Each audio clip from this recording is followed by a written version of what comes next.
Big Sills! And yes, thank you. Yes, thank you very much for the birthday wishes. Tone just asked me, how do you feel? I go, dumber. As I'm getting older, I feel dumber. Thank you very much, man. Really cool. Yeah.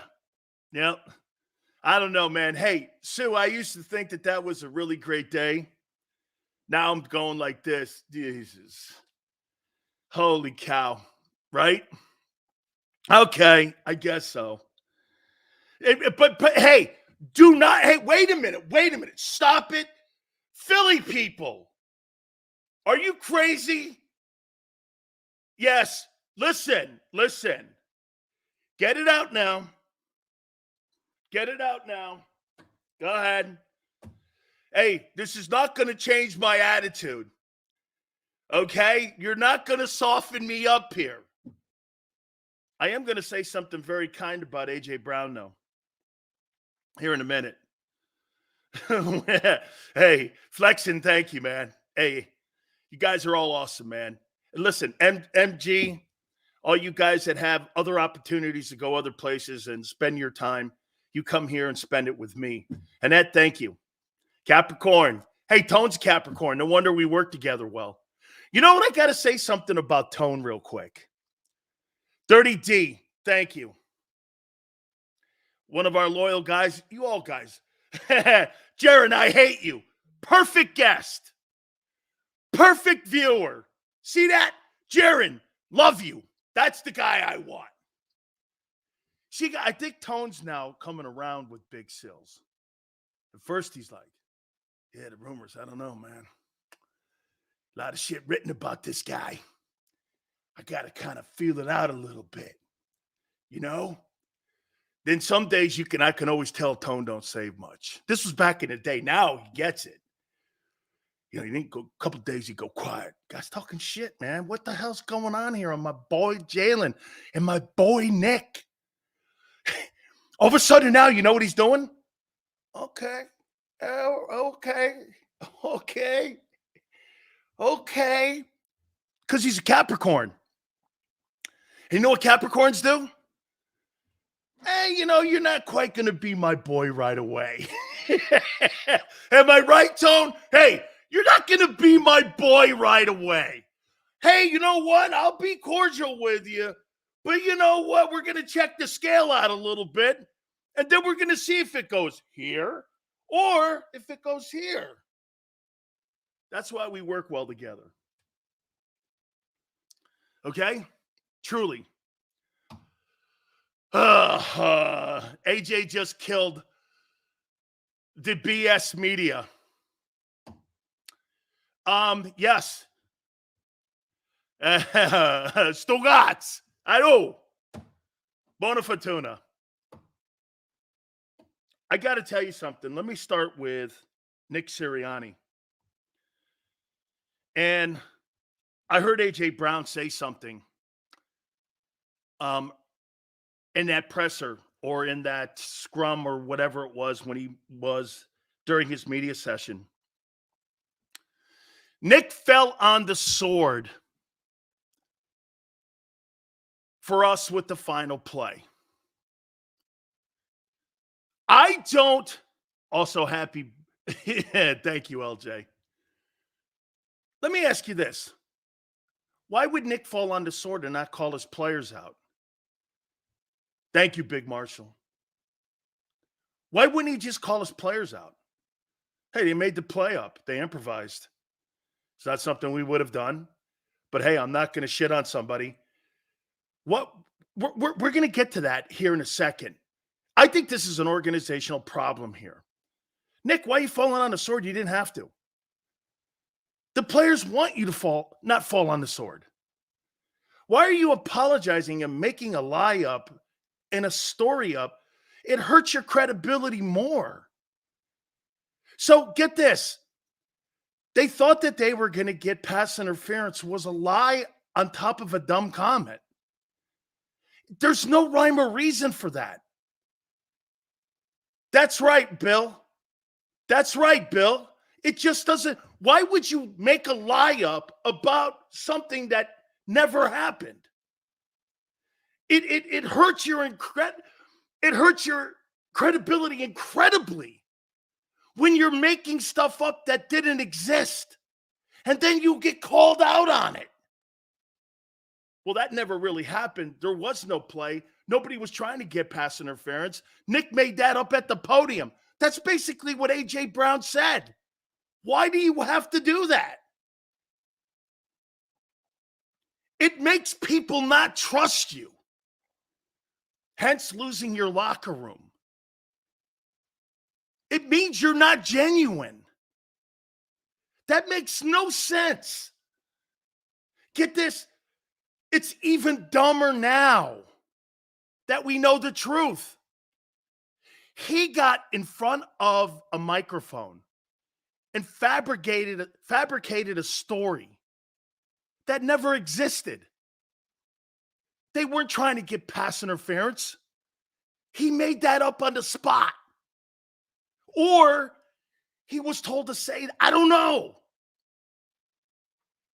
AJ confirmed that Nick's a bullshit artist. Yes, Marshall. Dude, you did more harm to your credibility today. And the Eagles did more harm to Nick Sirianni's credibility today by putting AJ up there if they just didn't address anything and move forward and think about the New York Giants. That's right. That's right. ZZ, just beat the freaking Giants. Worry about the Giants Sunday. You're worried about public perception more? Come on, man. And by the way, what does it say that A.J. Brown thinks that the football team needs a picnic? And that these guys have to have a kumbaya session? Or like a wagon train and singing Christmas carols and go out caroling or sit around at a park together so they can all play flag football. What does that say about your locker room? That your locker room has to have a picnic as you're trying to win home field advantage. I mean, I give it to AJ trying to keep everything together. What that tells me, with AJ having a kumbaya session, that people are now during cliques now in the locker room. It's fractured. You got parts of the team that believe, and you got parts of the team that don't. You got parts of the team that kind of. There's only 3 rooms to be in. Dude. It just makes today made kind of like it was like, get this, the Eagles, Bob Lang, and the PR department put everybody in a hazmat suit, and they went out and did nuclear waste cleanup because of the meltdown that's happened over the last month. They're making it worse. You know how they're making it worse? By not addressing the thing that's in front of you. The Giants. These guys are more worried about what's behind them right now. And they're not focused on what's in front of them. Dude, you need to put that shit. Look, I've always had a rule that when things in my life get too built up, you know what I do? Because that means like your table's cluttered. Dude, I clean off my desk and have 4 things that matter the most to me. And I work back from there to everything else. Because if you have all that shit on your desk and your whole life is cluttered like that, you'll never get the one thing. You'll never get the one thing. Tyrod going to look like Lamar this week. I believe it. There's no authority figure with the head coach. Hey, guys, thank you so much for all the stuff when it comes to happy birthday. But did I read that press session wrong with Hurts? How about Jalen coming up and going, hey, A.J. Brown showed leadership? He did. I think A.J. said a lot. If you listen to him Clearly. Dude, this was about the coaches and the lack of trust with the coaches. This wasn't about the play. This was players versus the organization today. That's what that thing was. By the way, Ice Cube's going to join us at 4:30. We'll have a little fun talking sports, and our good friend will join us. I love getting him on. Big Three owner of the league. By the way, the NBA hates him, and I don't know why. Ice Cube's politics, an anti-vaxxer. I don't know why the NBA hates him. Looks like Carmelo Anthony may play in the Big Three. I don't know. I can't wait to talk to him. He's our friend. He'll join us at 4:30. So we'll have a little fun with Ice Cube.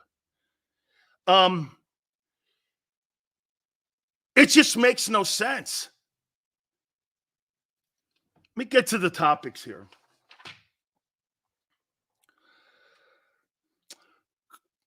Guys, why are the Eagles afraid of constructive criticism? Why are they afraid of constructive criticism? Why are they afraid to levy it at coaches or players? What is the problem? Okay? Happy birthday. AJ is taking us all for, hey, dude, Ross, I think he was a leader today. Why are they afraid of constructive criticism? You know why? I'm going to tell you why. Let me tell you this, and I'll tell you a story about how coaches, great coaches, have constructive criticism.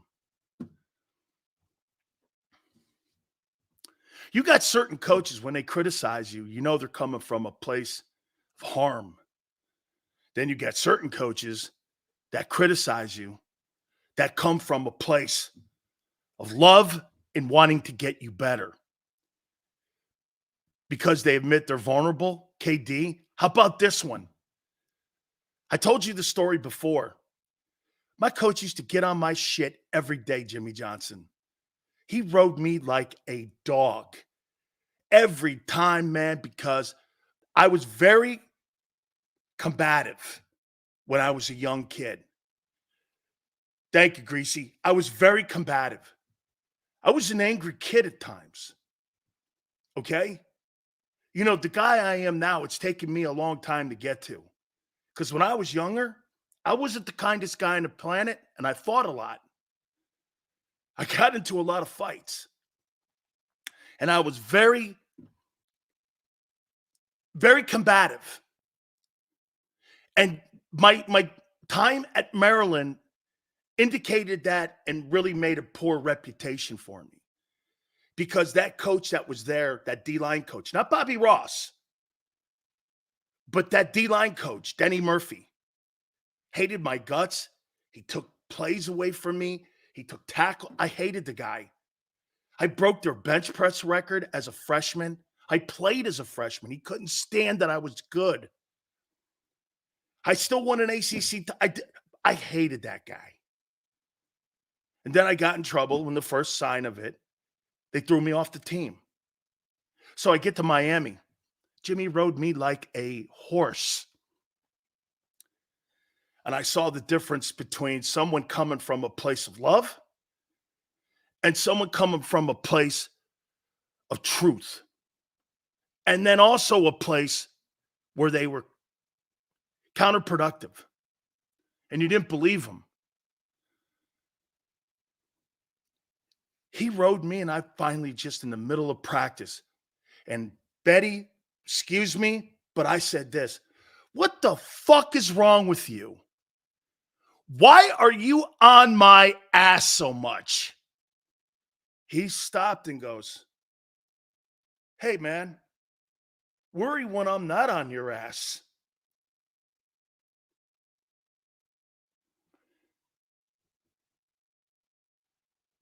I got this big. I got this big. Now get your fucking ass back in the line and do what I told you. Only time he ever hollered at me.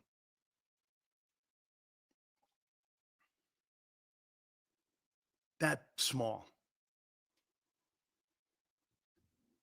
He thought he had me another time. He was testing my character when I first got to UM. I had taken some blankets and some towels because I had forgotten them at home. When I up in Connecticut, I got to Miami, I had nothing in my bed. And I had taken some from the Shula's Hotel, towels and sheets. Jimmy calls me over and goes, "Did you steal that shit? That's where we stay for our home games. Why did you do that? Did you do that?" I said, "I did, Coach." He goes, "Why?" I said, "Because I don't have any blankets or sheets." Good God Almighty. Why didn't you tell me? Coach, not something you tell anybody, is it? Get back in line. I show up the next day at my room, my dorm room. There's sheets, towels, toiletries, soap, shampoo. I walk over to him the next day and I go, "Coach, thank you." He goes, "For what?" Because back then that shit was illegal. He goes, "For what?" He goes, "Don't do that dumb shit again. Okay, just don't." But I was one of those guys you had to ride. But when Jimmy told me something, I bought it and I believed it because I knew it was coming from a place of love. When I look at Nick Sirianni, I don't believe it. If Nick Sirianni started talking to me in a team meeting room, I would look at this guy and I would be like this. I know half that room doesn't believe him.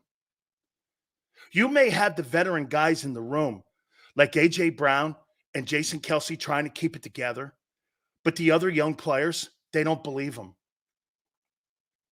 Half that locker room doesn't believe Nick. The veteran guys, they believe in Nick in spite of Nick. Okay? They're being locker room leaders. They're doing the best they can to keep it together. It's the players that were 10-1. They're doing the best they can. With all the chaos going above them, don't we not agree? The chaos is above them. And get this, the players want to be criticized. You know why? Because then the players, I'm going to tell you why the players don't criticize. Hey, Tone, think about this, guys. You know why the players and the coaches don't criticize the players? You know why they don't? Because they're afraid the players will fire back and say, "Well, let me tell you what's actually going on." You see, no one's fired the first shot yet. AJ's trying so hard. Jalen tried to fire the first shot. Remember, they made him walk it back. Now they made AJ walk his non-communication stance back. Look what they're doing. They're making these guys walk their stances back. They don't even let the players show leadership. How are you going to let a coach show leadership? You have a fundamental problem in your organization, and it starts at the very top. Control is all they care about. You can't let these players open their mouth to tell things that are really on their mind because you are afraid of what they'll say. Am I wrong? That's why there's been no first shot fired. That's why Nick's lying about the final play in Seattle. Because they don't want the players to come out going, "We didn't know what to do, so we made a play up." Can you imagine that? In a situation that you needed to win in Seattle, they had to make a play up at the end of the game. Think about that. How many other times has that gone on this year? And definitely during this poor stretch run of losing 4 or 5. How many times has that gone on where they've had to improvise? Because they have no direction.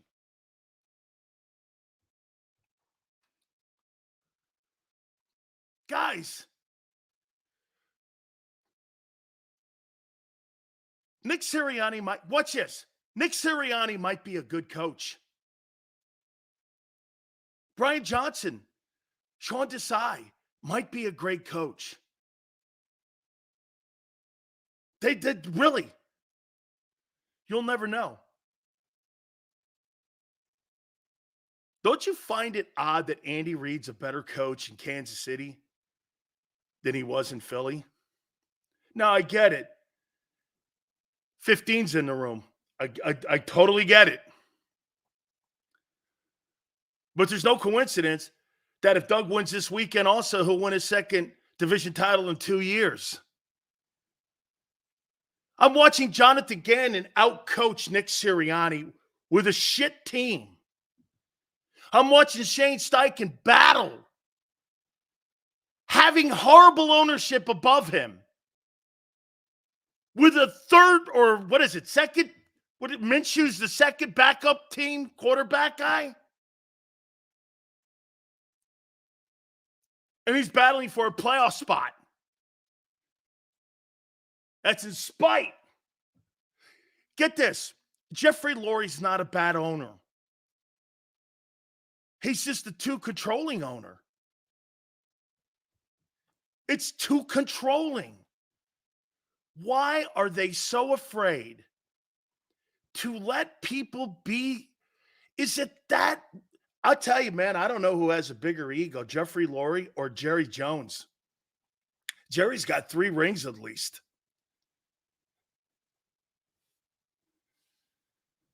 Man, the press conferences today were all over the place. Those media sessions, all you had to do was listen to the players. And all you had to know, how can I have only 3 years covering your team? And I saw the nuclear waste cleanup today. The organization and Bob Lang and the Eagles made those players, since Hurts said something about accountability, walk back everything that they're standing on. A.J. Brown should not have had a press session today. That's up to people to interpret it. They didn't want the media people to interpret that you're talking about the coaches. That's how anal they are. They're so anal in how they do business that they didn't want you to have any kind of notion that the coaches were the ones that they were singling out, when in reality, everyone knows it.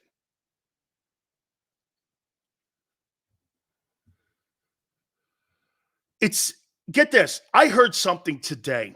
What was that guy's name that you had on there, Tone? Jeff Kerr? He said something today, the guy from CBS, who does a really good job. I've heard him on with Birds 365. And I heard him say something, and this all makes sense now. And Tone was probably the only one that didn't gloss over it as much. But this really tells you why I say you're a 5-win team in 2 years. Howie has no ability to maintain success. He struggles at it. He's not consistently successful. You know why? He's insecure in what he's doing and who he hires. The level of consistency with that general manager is pathetic. Get this, Howie is able to build a 14-3 team, but in 2 years, he's also able to have a 4-11-1 team.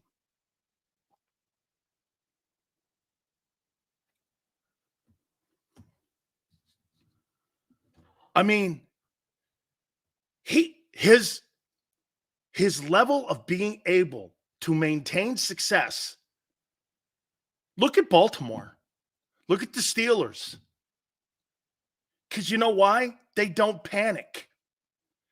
And when they hire somebody, they let those guys do their jobs. If you're head of scouting, you're head of scouting. If you're the head football coach, you're the head football coach. You're not kind of the head football coach. Here's a perfect example of that. When Sean Desai was hired, the day he was hired, you could have wrote down the days when he would be fired when they hired a babysitter right next to him because everyone was doing this. What's Matt Patricia doing here? What's he doing here? So you kind of like Sean Desai? Is that what that was?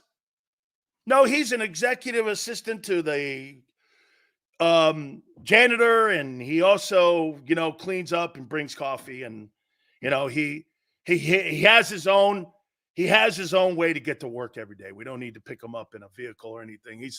You're like, what the hell kind of gig is this? They're afraid to empower people. Nick Sirianni's lying again at a press conference. During his media session, he's saying, hey, man, I know we're all frustrated and all. And A.J. Brown just comes out and goes, that last play in Seattle never was like that. Nobody was thinking about getting pass interference. We made it up. They fell on the sword. And that one comment that A.J. Brown said, all he said right there was, Nick got up and went into this diatribe, and now I know when he over-explains something, he's lying.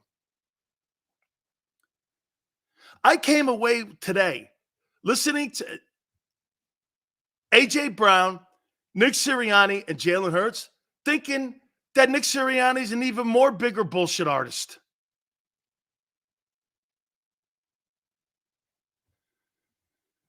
I mean,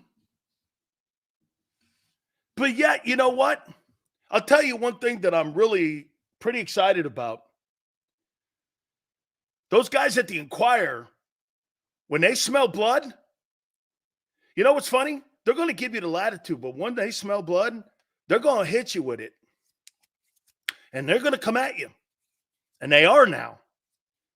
Because you know why? No one likes to be bullshitted and lied to when that's your job on the line, and that's how you put food on the table. You start writing columns and you start going back and looking at things you wrote about culture and all this other really good shit that everyone was talking about and how Nick was this and Nick was that. All of a sudden you're going, hey, I don't know, man. Those articles don't look genuine from me now.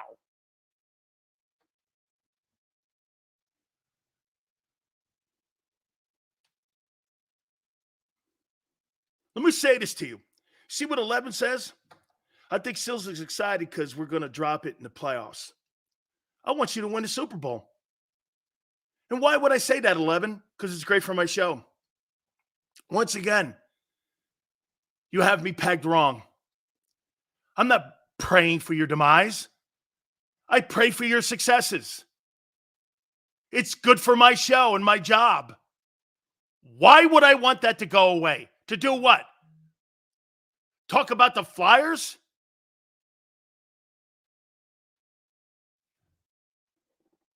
Not that they're playing bad. A.J. Brown called out Marcus Hayes from the Inquirer almost immediately for his report. I don't know what to make of all this drama now.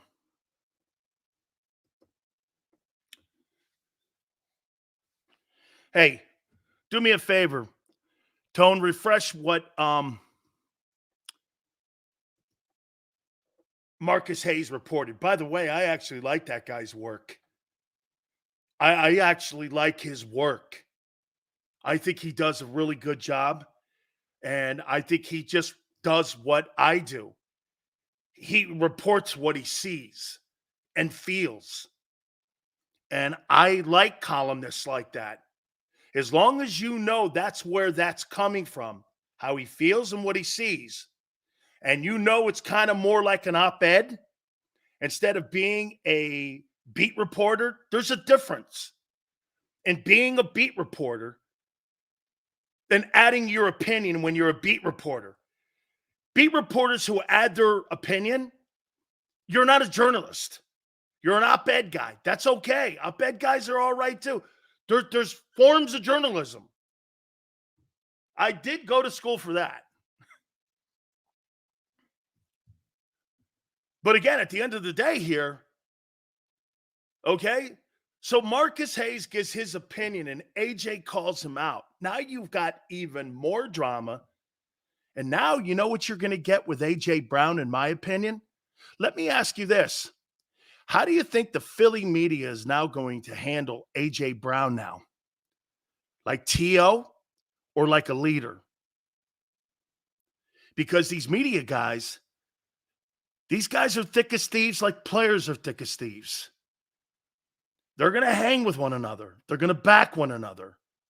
Both media and the players. Now what you're starting to do is do something that the PR department with the Philadelphia Eagles doesn't want to do. You know what that is? They don't want an adversarial relationship with the local guys. I believe Hayes said Brown's behavior is splitting the locker room, according to veterans. To make it worse, Hayes didn't show up to AJ's press conference after his report made huge waves all week. This is not a good look not to show up to a press, if you ask me. I guarantee you Bob Lang asked him not to. I'll bet you $1 million Marcus Hayes was asked not to show up to the presser. Before people start saying that Marcus didn't show up, you want to know, and you may want to ask about accessibility. That's a thing that gets your key fob taken from you. That's a thing that gets your accessibility taken from you. When you make a report like that, the players don't like it in the organization. So before you start, or anyone starts saying shit like that, you might want to sit there and go like this. Is it true, first? And secondly, did the Eagles ask him not to show up to the presser? You don't know that yet. You just can't assume Marcus didn't. Why would Marcus Hayes not show up? What, to hear him say? It would make his story even bigger if he denied it. I would have showed up unless they told me not to.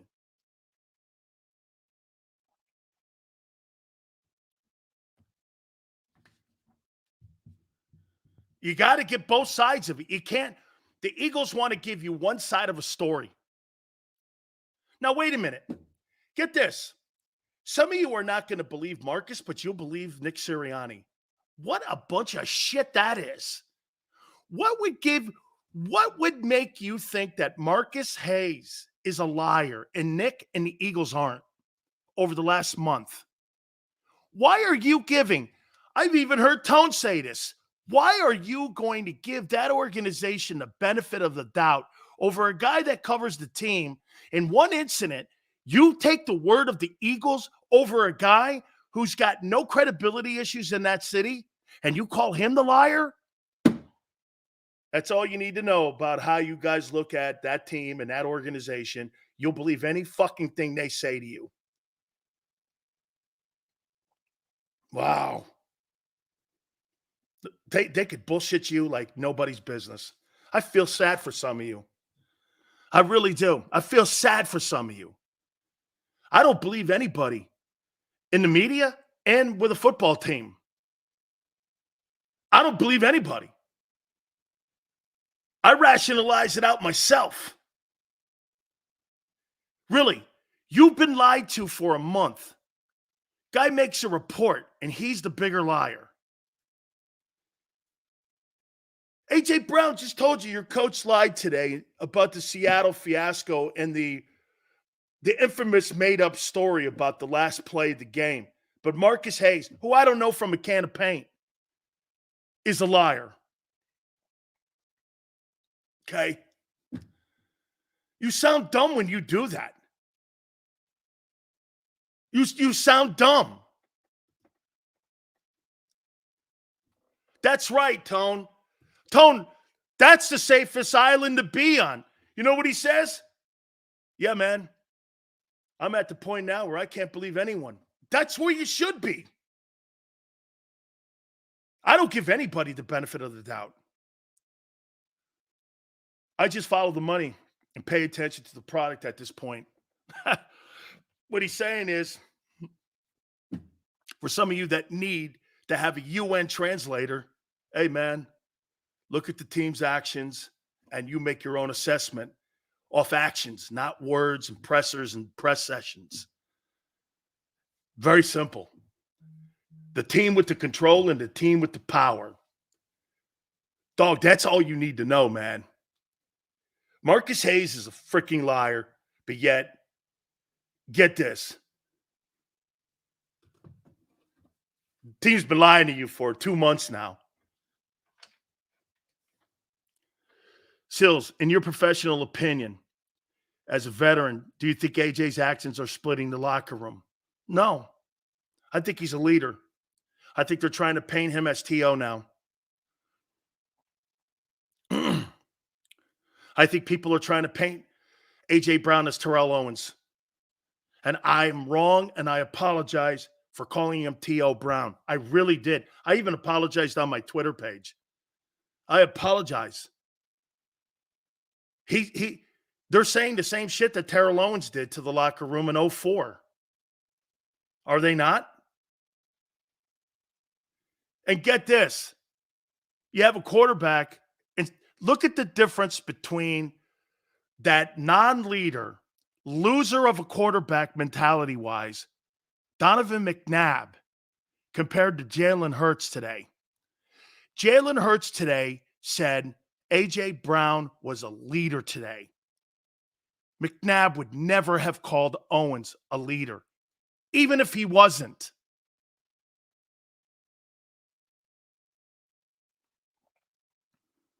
I just read the room and decide for myself. Jesus, Big Marshall, you have a mind of your own?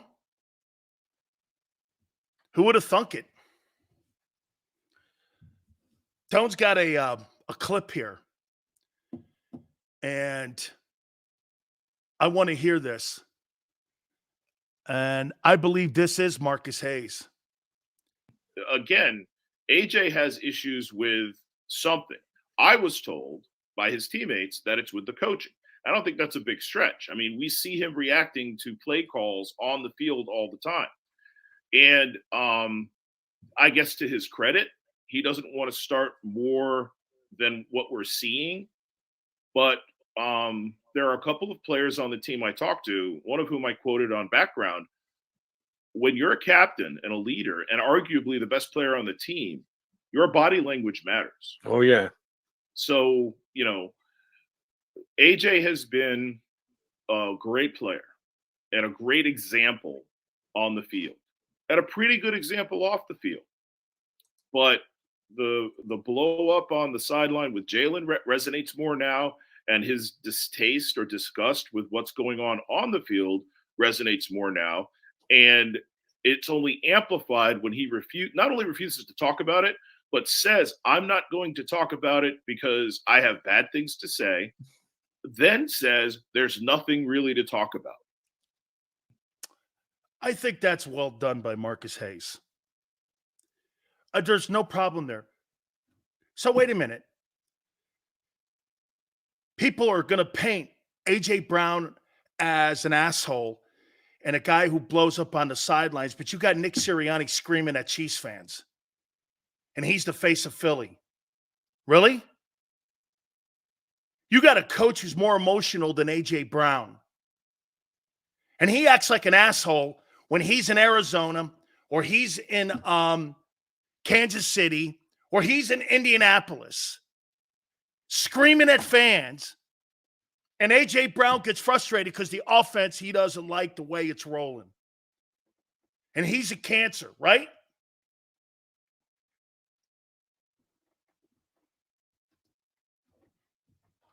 I don't think there was anything wrong with what Marcus Hayes said. And I think if A.J. Brown is taking that and people are taking that he is a distraction with his teammates, hey, guess what?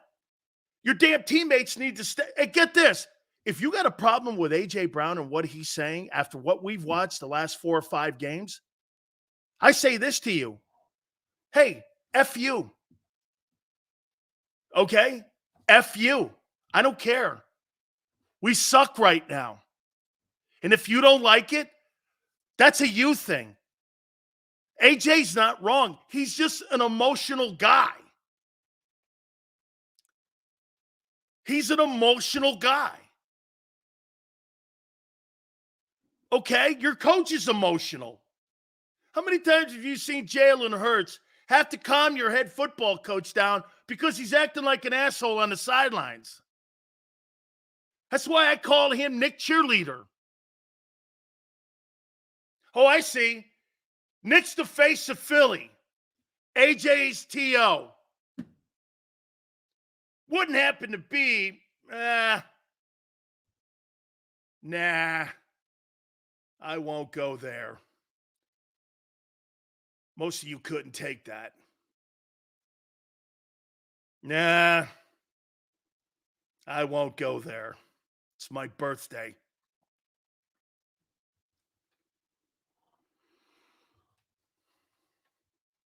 You got a coach who's been lying to you for 2 months. Acts like an asshole on the sidelines. You got a football player that's been a superstar. Best receiver in the history of the franchise. The 2 years he's been in the building. And he's a cancer now because he's calling out what everyone sees. About time someone did. About time someone had some balls. I never thought it'd be A.J. Brown. A.J. Brown is everything that football team needs right now. Maybe the best. Hey, you want to hear a positive? Maybe if they get all this off their chest now, it'll be beneficial in the playoffs. Why not clear the air now before it's too late? Why not clear the air now? What's wrong with clearing the air? What's wrong with saying this? We're getting too much bullshit information from upstairs. Coach, let us be. Didn't Kevin Byard, didn't he come out? And here's another little tea leaf that you guys just walked over. Didn't he say this? You know, I think it'd be beneficial if the players had a little bit more say in the game planning. Didn't he say that? That thing just got walked over. No one said anything about it. Now that you look at all this now, that thing was another message that they were trying to send out to TP in a smoke signal. They were trying to send all that out there. Look at what they've been trying to do. Jalen Hurts calling about accountability. Let us be more part of the game plan. AJ not talking because he doesn't want to say shit about the coaches. My God almighty, it's right in front of you. This is self-inflicted wounds on a football team that was this close from winning a Super Bowl. You are now a Grand Canyon away from winning it. If you open your eyes.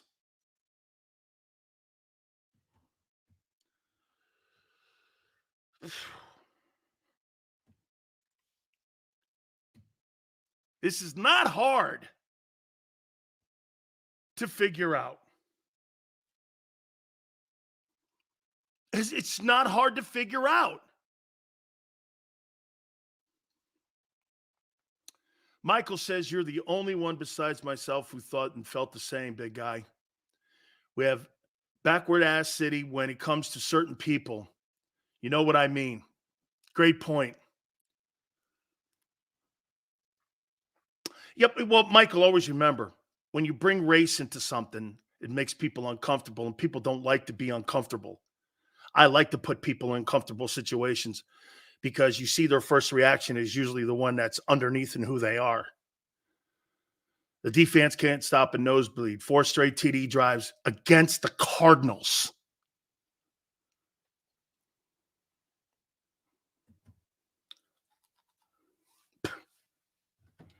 That was Cooper Kupp making those comments. What do you think would be going on? They'd be talking about Cooper Kupp in Philadelphia like he was the reigning hero. You would think he was Caesar rolling through the gates of Rome. Conquering hero. A.J. Brown says it. He's T.O. How'd you get there?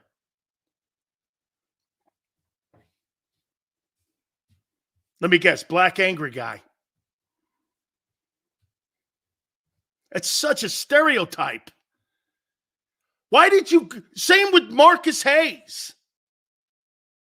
Why would you not give people? You gave Nick and the organization the benefit of the doubt all this time, and you can't give A.J. Brown and Marcus Hayes the benefit for a day.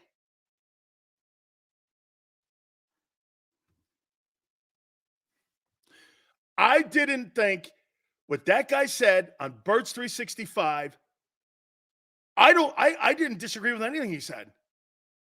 People made that into being guys in the locker room and teammates in the locker room don't like what AJ's saying.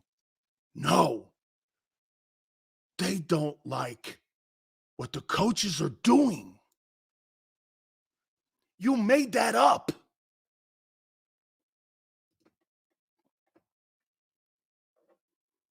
That's one of the realest stereotypes on the planet.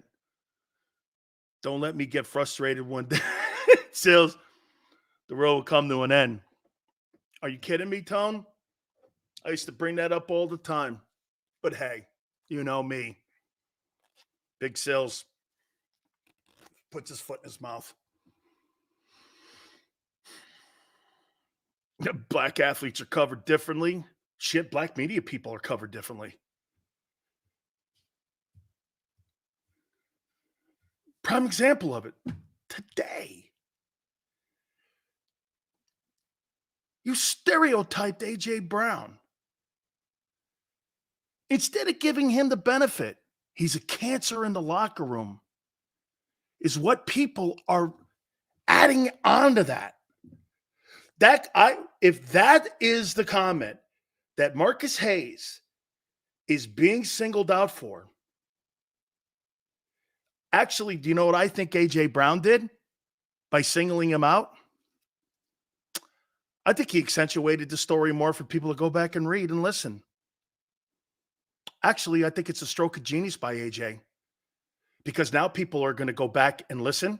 I had no problem with anything Marcus Hayes said. Okay?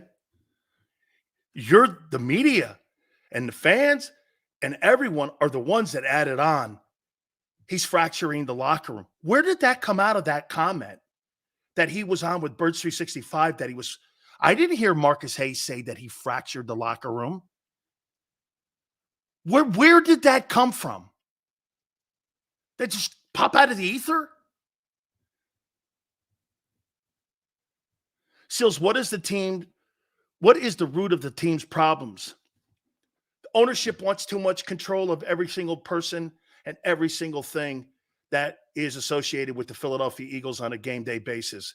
Everything that Doug said, every single thing, Mike, that Doug said years ago, and all those so-called stories were out there are without a fact true. There's no doubt that I believe that Howie Roseman gives Nick Sirianni the active list on who's playing on Sundays. And then they have to put a game plan around that on Saturday. And that's why they look at what they're doing. And I'm going to give you a prime example of that right now.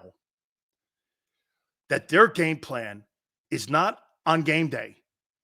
It's on Saturday night. That's why they don't know what to do in the second half. Do you want me to tell you and show you? Brian Johnson, at his press session, said, sometimes we have to force the ball to A.J. Brown.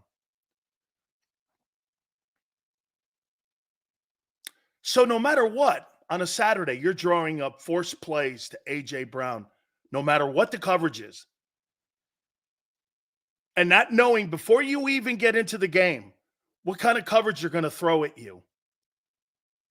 When Brady would go at players or coaches on the sideline, it was a look at his passion.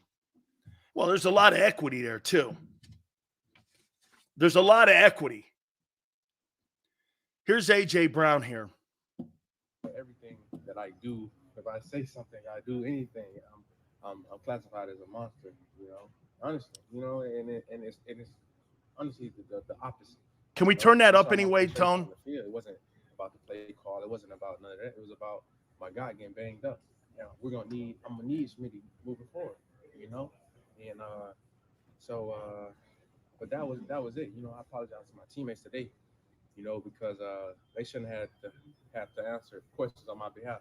You know, I'm a man. I can speak for myself. I was actually looking forward to seeing one of the reporters here today because I wanted to ask him a question. I'm still going to state the question because he wrote a story, and I did read the story. It was about it was that a veteran said something about me and this and that. So I was going to ask him who is the veteran, you know, because I know who I am, and I know that's not, you know, you can portray me however you want to portray me, but you know what I'm saying, at the end of the day, like, I know who I am. And so I try to be careful what I say because you guys still gonna write it up however you want to write it up. I was a journalism major, like that's what your job, you know what I'm saying. So I'm not upset at none of y'all or wherever, but I just what comes with it. So Why did you feel? Hey, Tone, let me play that one more time, please. Play that one more time. I want to listen to it clearly because I got it.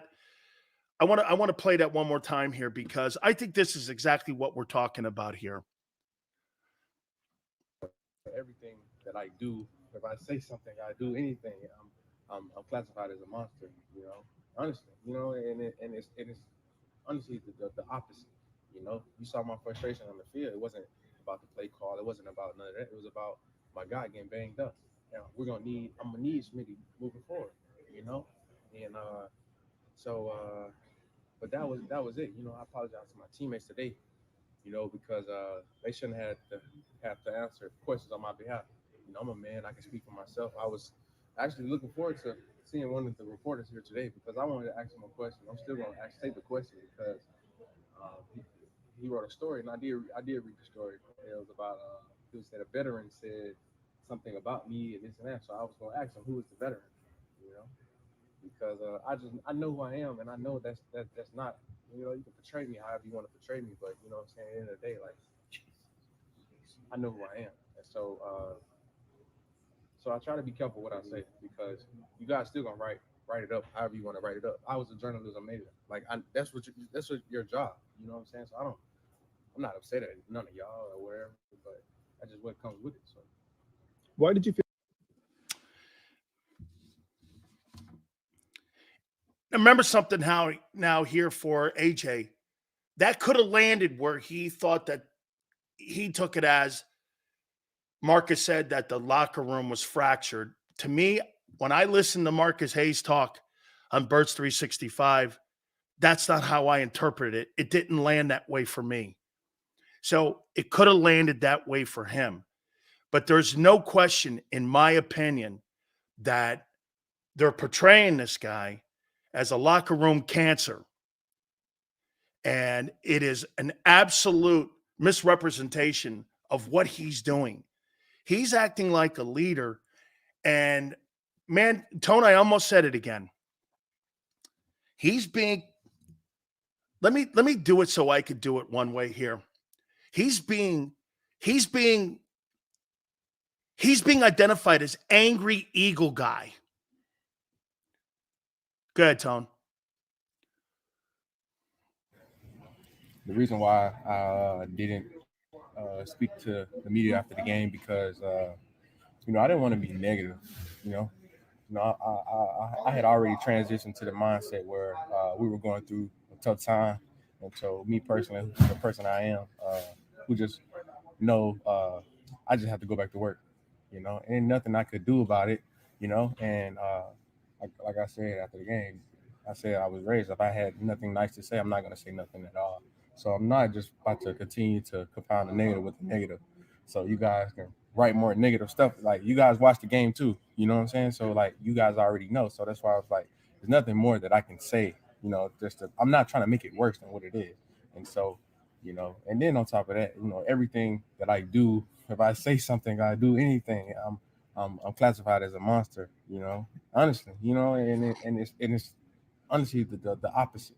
You saw my frustration on the field. It wasn't about the play call. It wasn't about none of that. It was about my guy getting banged up. And I'm gonna need Smitty moving forward. You know, and so but that was it. I apologize to my teammates today. Because they shouldn't have to answer questions on my behalf. I'm a man. I can speak for myself. I was Actually, looking forward to seeing one of the reporters here today because I wanted to ask him a question. I'm still going to say the question because he wrote a story, and I did read the story. It was about he said a veteran said something about me and this and that. So I was going to ask him who is the veteran, you know, because I know who I am, and I know that's not, you know, you can portray me however you want to portray me, but you know what I'm saying, at the end of the day, like, I know who I am. And so I try to be careful what I say because you guys still gonna write it up however you want to write it up. I was a journalism major, like that's what your job, you know what I'm saying. So I'm not upset at none of y'all or whatever, but I just what comes with it. So Did he say trade him or treat him? Did he say they could trade me, or was that treat me at the end? Treat him. Okay. All right, treat him. I was like, I ain't trading a guy with 2,800 yards in 2 years. That ain't happening. 200 catches in 2 years and 2,800 yards. Sorry, son, you're not going anywhere. I don't give a shit what that price tag is. You're probably underpaid right now. I'm not moving that guy right now. Are you crazy, dude? This is the Eagles doing their dirty work on people right now. What Marcus said on 365 and what he wrote is different. Marcus indeed tried to run a narrative. Okay. Marshall, I'll give you the benefit on that because what I heard on Birds 365, okay, what I heard on Birds 365 was not a narrative. Now, if he was walking it back on 365, I want to let this play out. Okay? I didn't call Marcus a liar because I want to see how this plays out. I want to know if the Eagles told him not to show up to the press conference. Okay? Let me say something else, though, here. The Eagles have given so much content. You know what, though? Tone, it's the wrong content. Nobody's talking Giants. They're going to lose Sunday. They're going to lose. They're going to lose Sunday.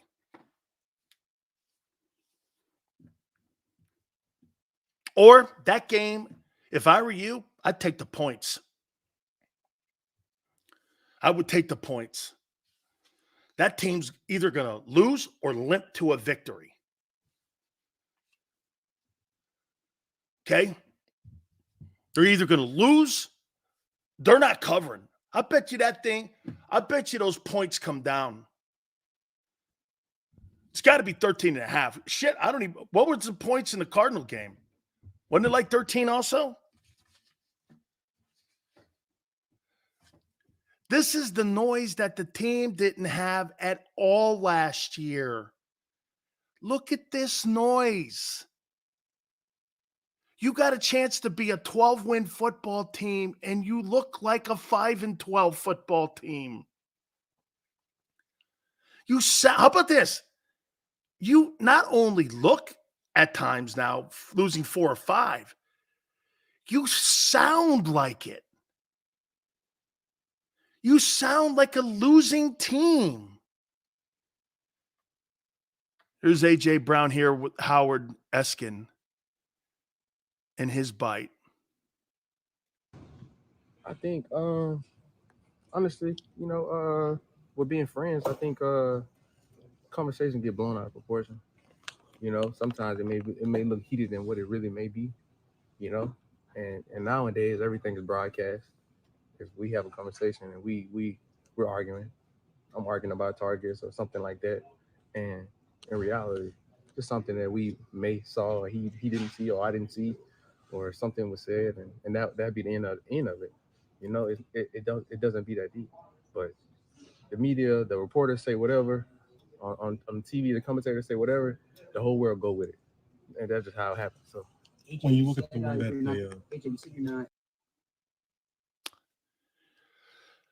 that If we've learned anything from the news media, if you say anything on anything, whether it's true or not, it's not important. Truth doesn't matter anymore.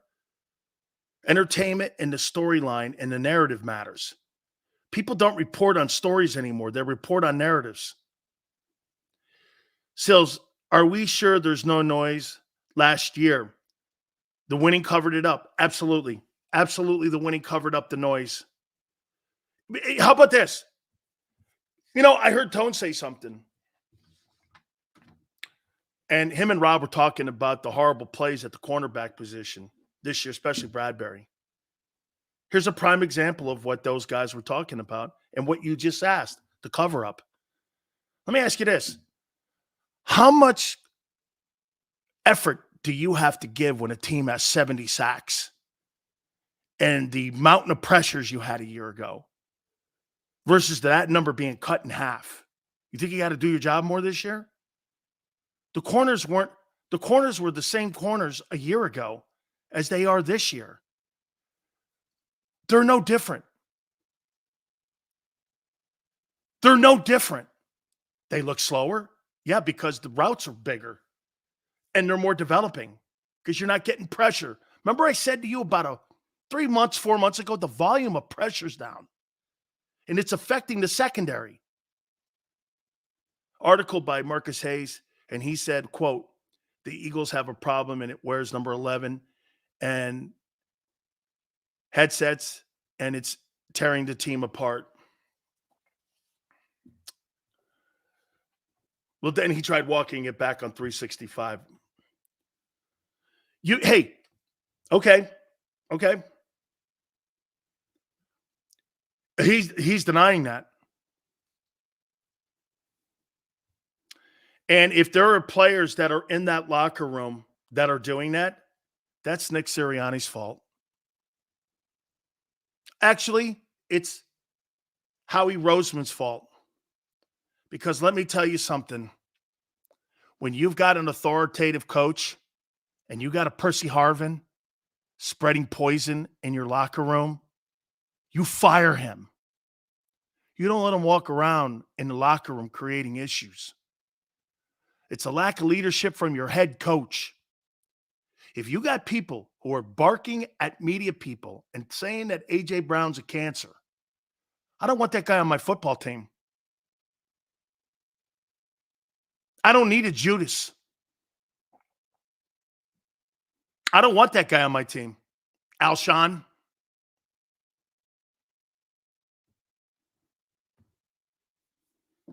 When you have a coach that you know has no authority and you got guys talking shit, get this. Think about this here. So the organization made A.J. Brown have a presser and Jalen Hurts, what was the word? Clarify his stance. You know you got an insecure front office and you know that you have insecure people that are your bosses. Holy cow, what a disaster in your locker room.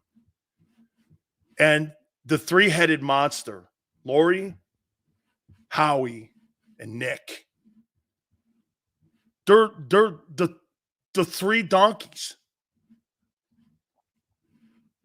These guys are the three donkeys. I mean it, really. They're the three donkeys.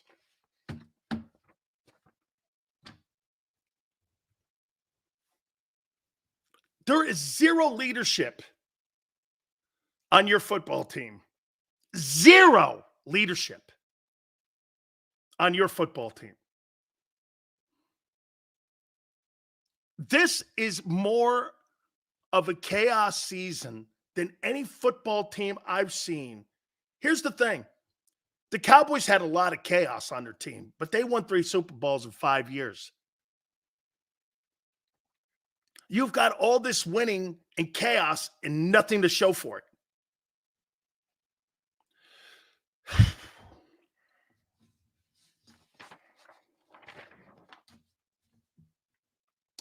Tone's going to join us at 3:30 for his segment. Also, Ice Cube is going to join us at 4:30. Don't forget, folks, our great friends at Hooters.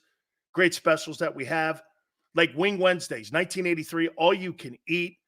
Absolutely fantastic. It's one of the great 40-year traditions that we have at Hooters is all you can eat, 1983. Lunch specials we have Monday through Friday, 11:30 to 3, boneless wings. Happy hour Monday through Friday, 4 to 6, 6 items, $6. Try the fried pickles.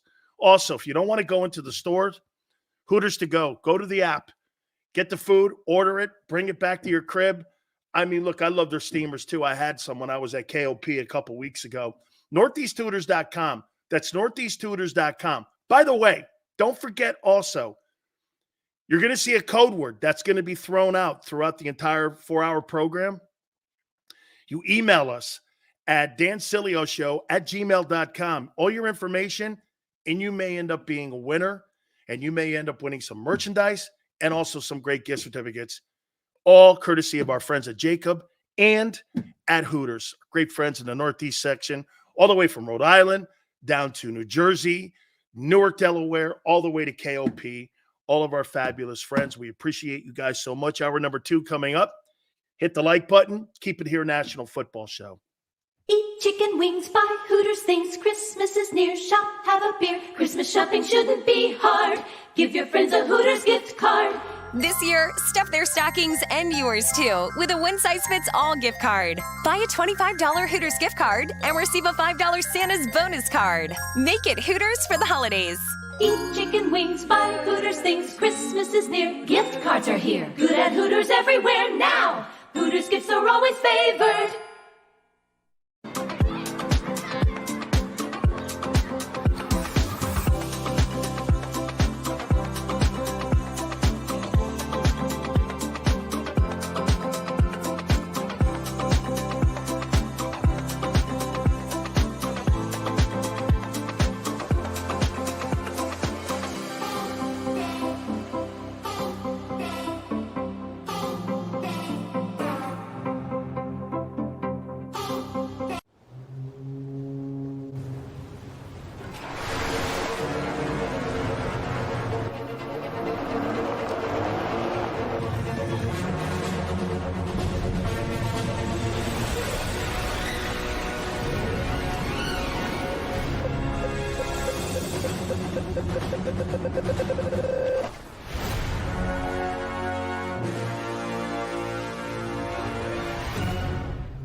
Any professional sports coach will tell you there's no substitution for preparation. At Malamut & Associates, that is a tenet by which we live. We prepare from day one for victory. Anything less is not acceptable. Underdog Fantasy has a way for you to play alongside your favorite football team all season long with their Fantasy Pick'em game. You pick between 2 to 5 players, select whether they'll go higher or lower on one of their stats, then do what you usually do on a Sunday, watch the games. You can win up to 20 times your money in a single game by going 5 for 5. It's a fantasy game, and the Sports Betting Show wants you to get involved. Go to UnderdogFantasy.com. When you sign up, use the promo code WIN, and Underdog will double your first deposit up to $100. That's UnderdogFantasy.com. Use the promo code WIN.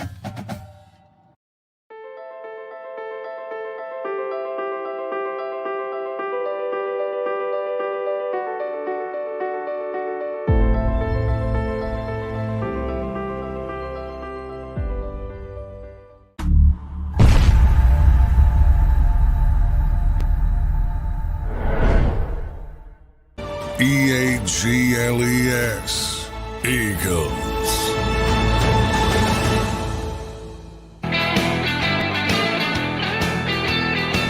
Nick Sills, hour 2. I'm going to back up here on Jordan Davis a little bit.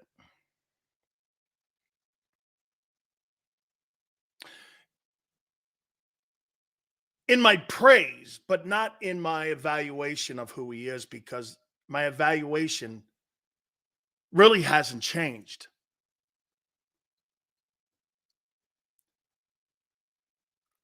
Early in the season, he was a 3-down lineman. Had to be the competition. And it had to be the fact that this guy now, and we now know he can't play over 400 reps. So next year, I'm not playing him over 400 reps. Currently, right now, with one game remaining, he's played 502 reps. Last year, he played 269. He's going to be more effective at about 270 reps, maybe 320 reps, somewhere in there. That, to me, is his target number for next year on being a productive player, which means this. Them not re-signing Linval Joseph and Ndamukong Suh is as catastrophic this year as not re-signing TJ Edwards, because the depth level at both the linebacker position and the D-tackle position were affected because they did not put quality people on the defensive line that could withstand the reps, and edge rushers. That is a football team that was not retooled correctly. The fact that you did not have last year, the loss of Suh and Linval Joseph are massively being felt now, more so than even the linebacker play. More so than the linebacker play. You relied on, get this is their fundamental flaw also. They thought that they were going to replace TJ Edwards with a guy who never played, and they thought that they were going to have two guys play 500 reps, and they were going to have a 33-year-old defensive tackle who is playing the best, and Fletcher, who knows how to play as a pro and prepare himself as a pro. In my opinion, them not bringing veteran defensive tackles in and paying Suh and Joseph the $3 million. Dude, are you trying to tell me you didn't want to pay $6 million for those two guys again, combined, so that you could have a healthy D-tackle rotation? Again, penny pinching.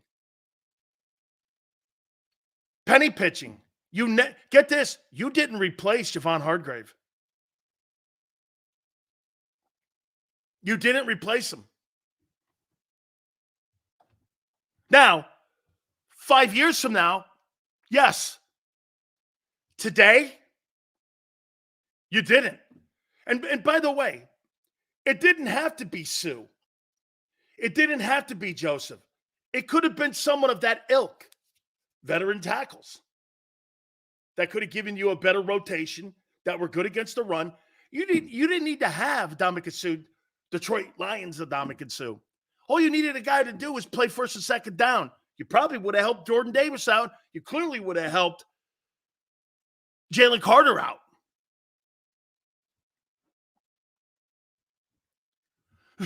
Look at Steven. Steven thinks that the D-tackle position right now is playing well.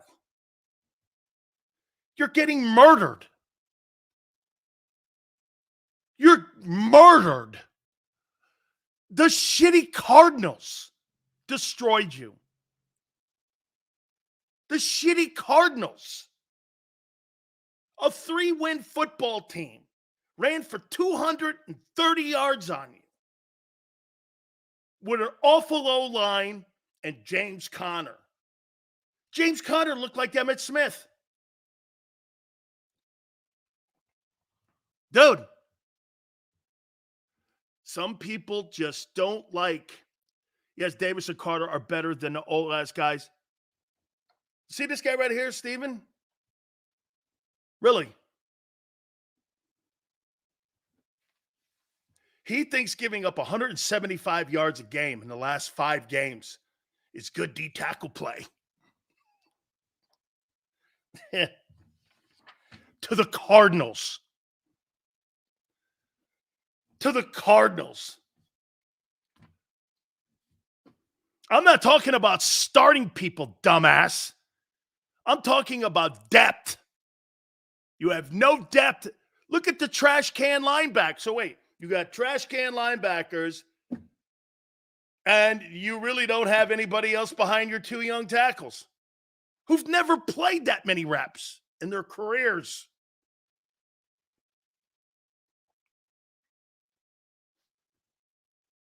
You have no depth. Steve-O, thank you, my friend. Where's your depth? Hey, by the way, think about that. Is there any position on your defense that you have depth? You know, I made a point to you on something also that I want to make sure that we hit on again. Guess what? I heard Tone and Rob saying, man, these guys have lost steps. They're not very good. They're talking about the corners. I mean, both these guys, they got a lot of money invested in them. They're the same guys they were a year ago. What's different? Pressure. Sacks. Getting to the quarterback. That's what's different.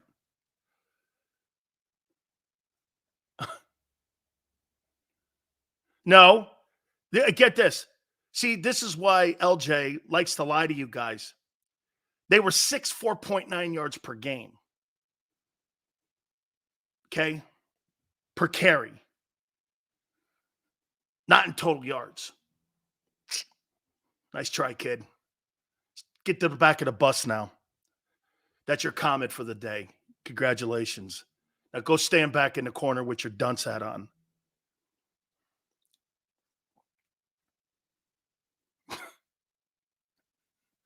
Okay? That's okay, Bear.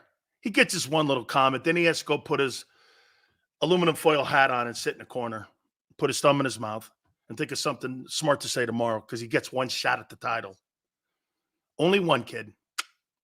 That's your new rule. You're now on the WIP rule. You know what that is? One comment a day. Then you go to the back of the bus.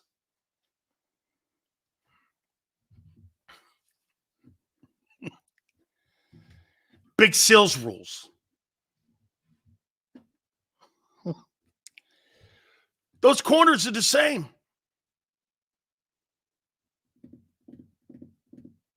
They're the same. They're the same. The only difference is that they don't have the same pressure. Let me ask you something here also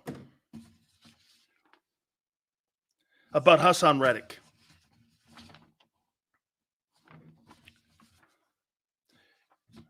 Here's Hassan Reddick. Hassan Reddick in 33 games entering the final game of the 2023 regular season has 27 sacks in 2 years. What are you doing dropping him in coverage?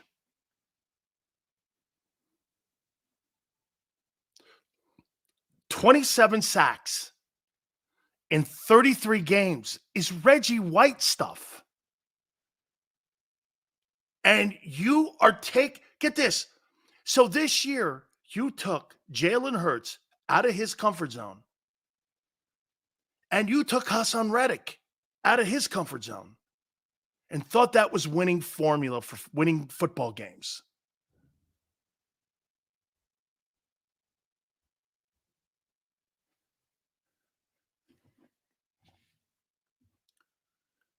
And where are the coaches with common sense that say, no, you can't do that?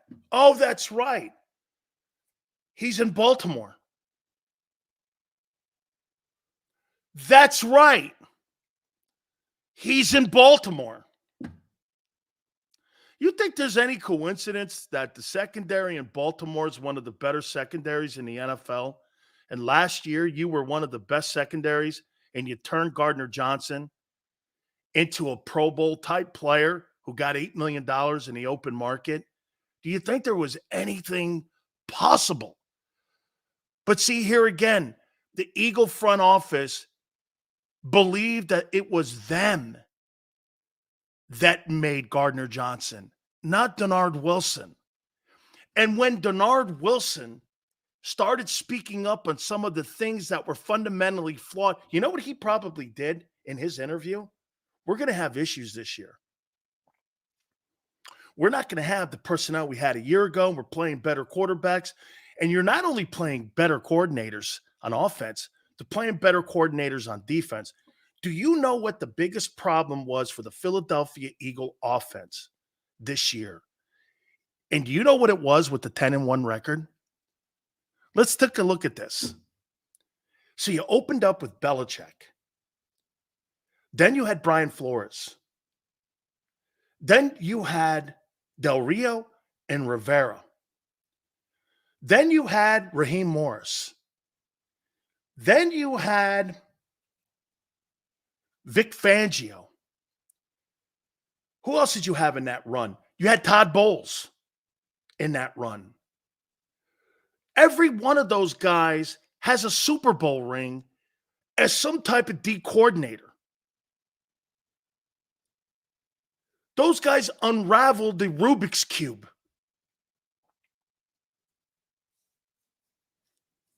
You went against some of the best coordinators in pro football history, and they unraveled you. And then when you got to the gauntlet and the Niners exposed you, that's when the locker room was lost. Because do you know why the locker room was lost? Why do you think the locker room was lost? Anyone have an idea why the locker room was lost? It's simple. Why was the locker room lost? Because they had no answers.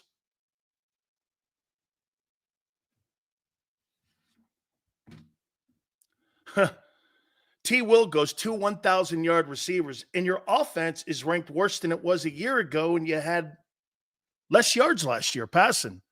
T. Will, how's that possible? Your offense was 9th passing last year. Now you're 16th. All these guys have these numbers. How are you ranked worse? How do you have a worse passing game?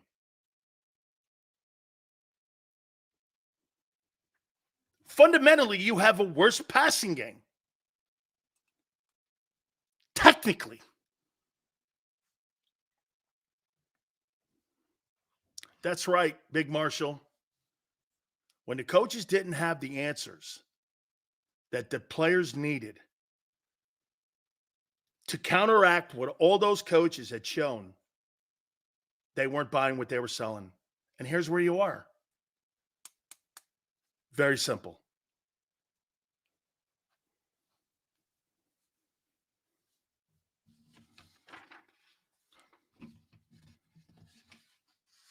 James Bradbury is the same player he was a year ago. It's the same scheme. What's different? Routes are more developed. Why? Less pressure. Last year, those routes didn't get going. Why? People were in everyone's face. Everyone had double-digit sacks. There were 5 guys on the D-line last year and on the defense that had double-digit sacks. The pressures were high. The volume was high. Look, when you get pressure on someone, you're running 5-yard routes instead of 10-yard routes, developing into 15-yard routes. That's why the secondary is getting torched. The secondary would have been torched last year, too, if they didn't have the pressure. But you had get this, the historic pressure. Howie Roseman thought that he was going to have, 65 sacks again? And he didn't count. This is why you know he's not a football guy. Nobody in his right mind would think you're getting 70 sacks 2 years in a row. It's happened once in pro football history. You didn't even, and then you thought you were going to change it with lack of depth and take out players and your top 5 tacklers on your defense, and you had no regard for what you were coming back with, except you believed you knew what you were doing. It just shows you they're not football people. They're people that sit in a room and they go by the numbers. Like I said to you, Brian Johnson coming out saying we have to force the football on a Tuesday to A.J. Brown more. Sometimes we have to force it to him. Hoss, I'm not forcing the football to anybody. I'm getting the football to the open guy. Hence that one play we saw against Seattle where Devontae was wide open. Instead, Jalen Hurts threw to the double coverage. He's being coached that way. Like I said to you, he's being coached that way.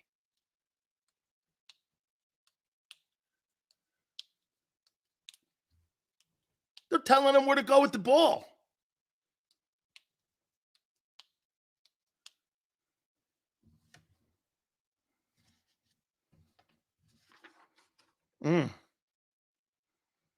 Saving it. You got a bunch of puppets in the room. Your cornerbacks are the same people. You're just not getting home.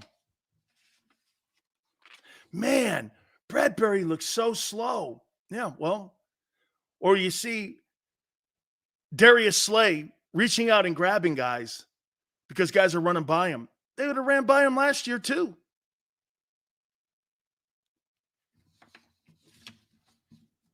I mean, there's a reason. When that 70 sack total is not going to be there, and the amount of pressure is not going to be there, okay?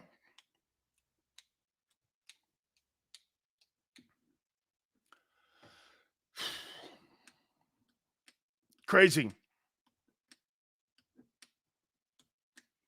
Chris goes, I guess, get this. Chris goes, I guess you didn't listen to the AJ presser. You mean the walk back presser? The Jalen Hurts walk back presser? Why? Because you believe anything that comes out of the NovaCare Center now? Of course you do. Chris. Chris is part of the fan base that puts a tooth under his pillow and prays that the tooth fairy comes and gives him a win. That's who he is. He'll believe anything. Dude, you lie to me. And before I bring my boy in here, man, you lie to Capricorns once, you don't get that second chance a second time. I'll tell you that. That's for damn sure, man. I don't go back and date people who lie to me like that, man. I just, you better do something spectacular. Bring me a pot of scungil or something. I don't know, man, what the hell we're doing here. Just bring in my guy, Tone. I appreciate you, my friend. Thanks so much for doing it. Hey, Sales, look, man. I don't know if a pot of scungil will do it for me. You gotta do something strange or something. You gotta come over. you gotta come over here and show me what it do, dude. So this is what man. I took away from AJ. First, no. Let me hear you because you're on here. Let me hear what you took away. Let's start it with the first guy. Let's start it with Sirianni. Give me your takeaway on Sirianni. I'm at a point where I don't really believe much of what's being said. I think a lot of guys are playing damage control right now, and they're trying their hardest to remove as much or as many distractions as they possibly can. That's already adding on to a turbulent ending to a very turbulent season.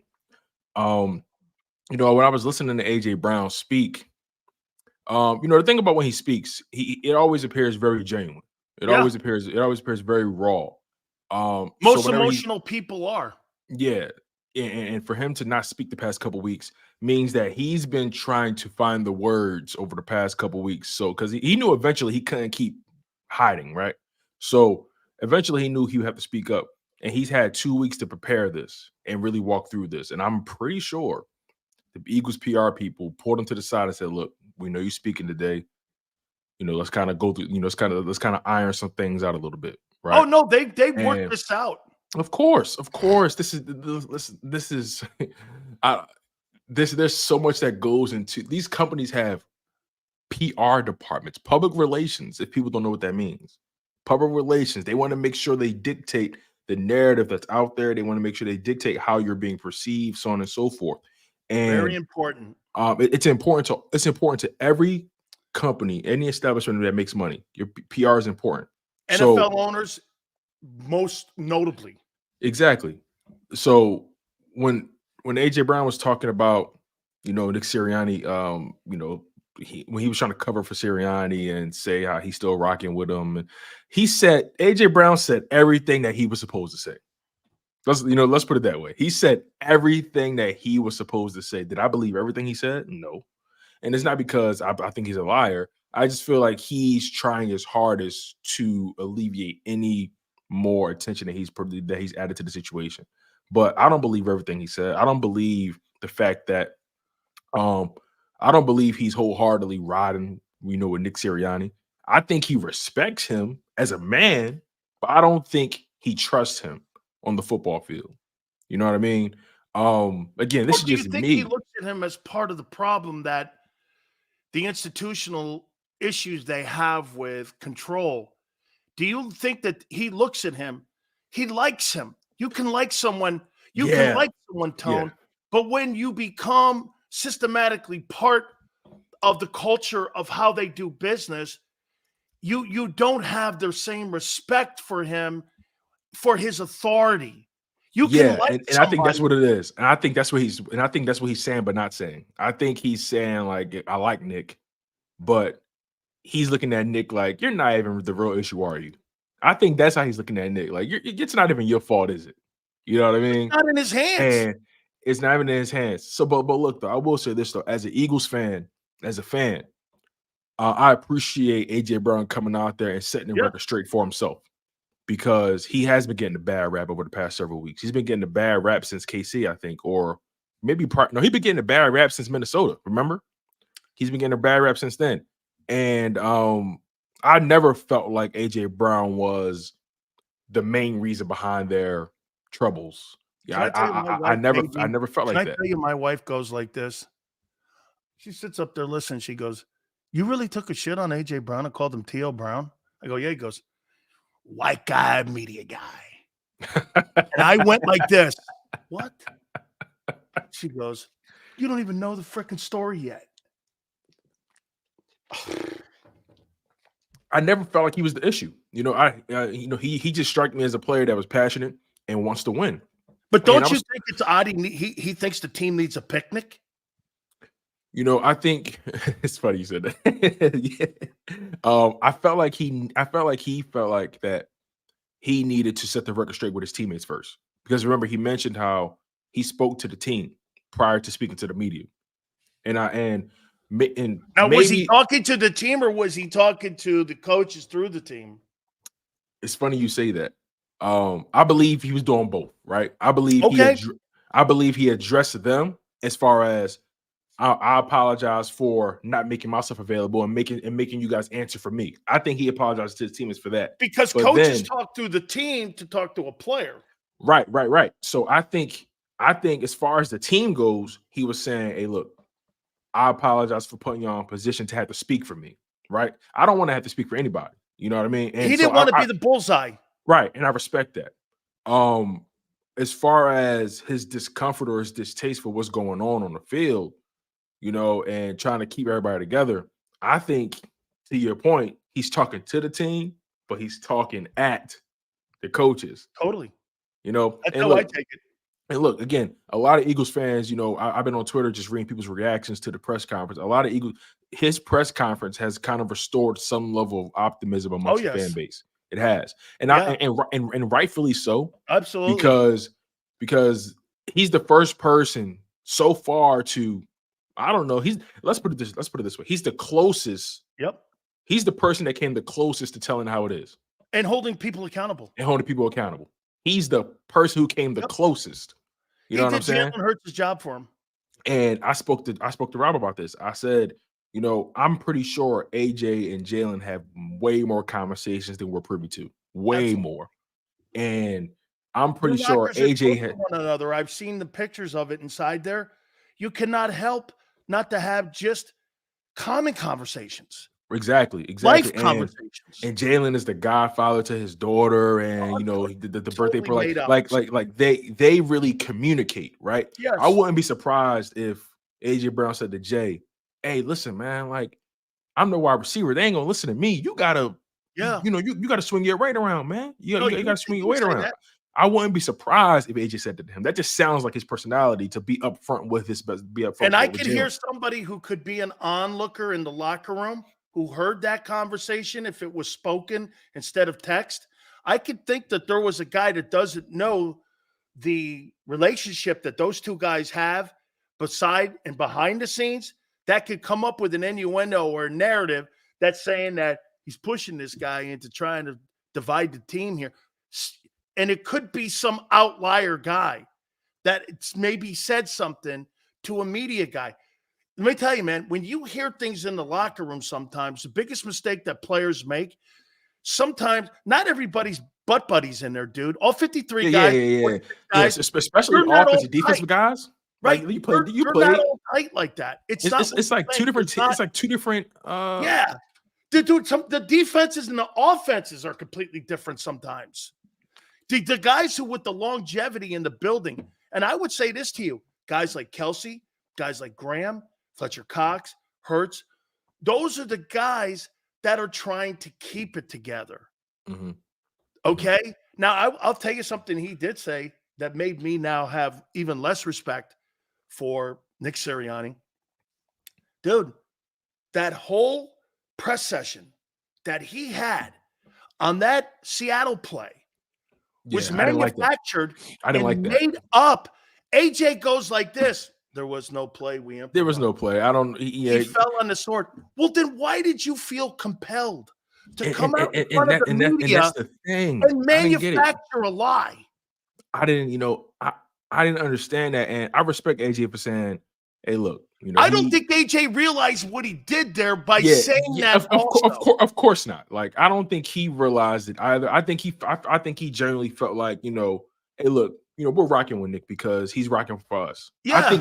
I think that's how he looked at it. He's genuine. And I understand that logic, right? But on the outside looking in, now it makes Nick Sirianni look more like a bullshit artist. Yeah. It's like, what was the point in Nick Sirianni even making that up?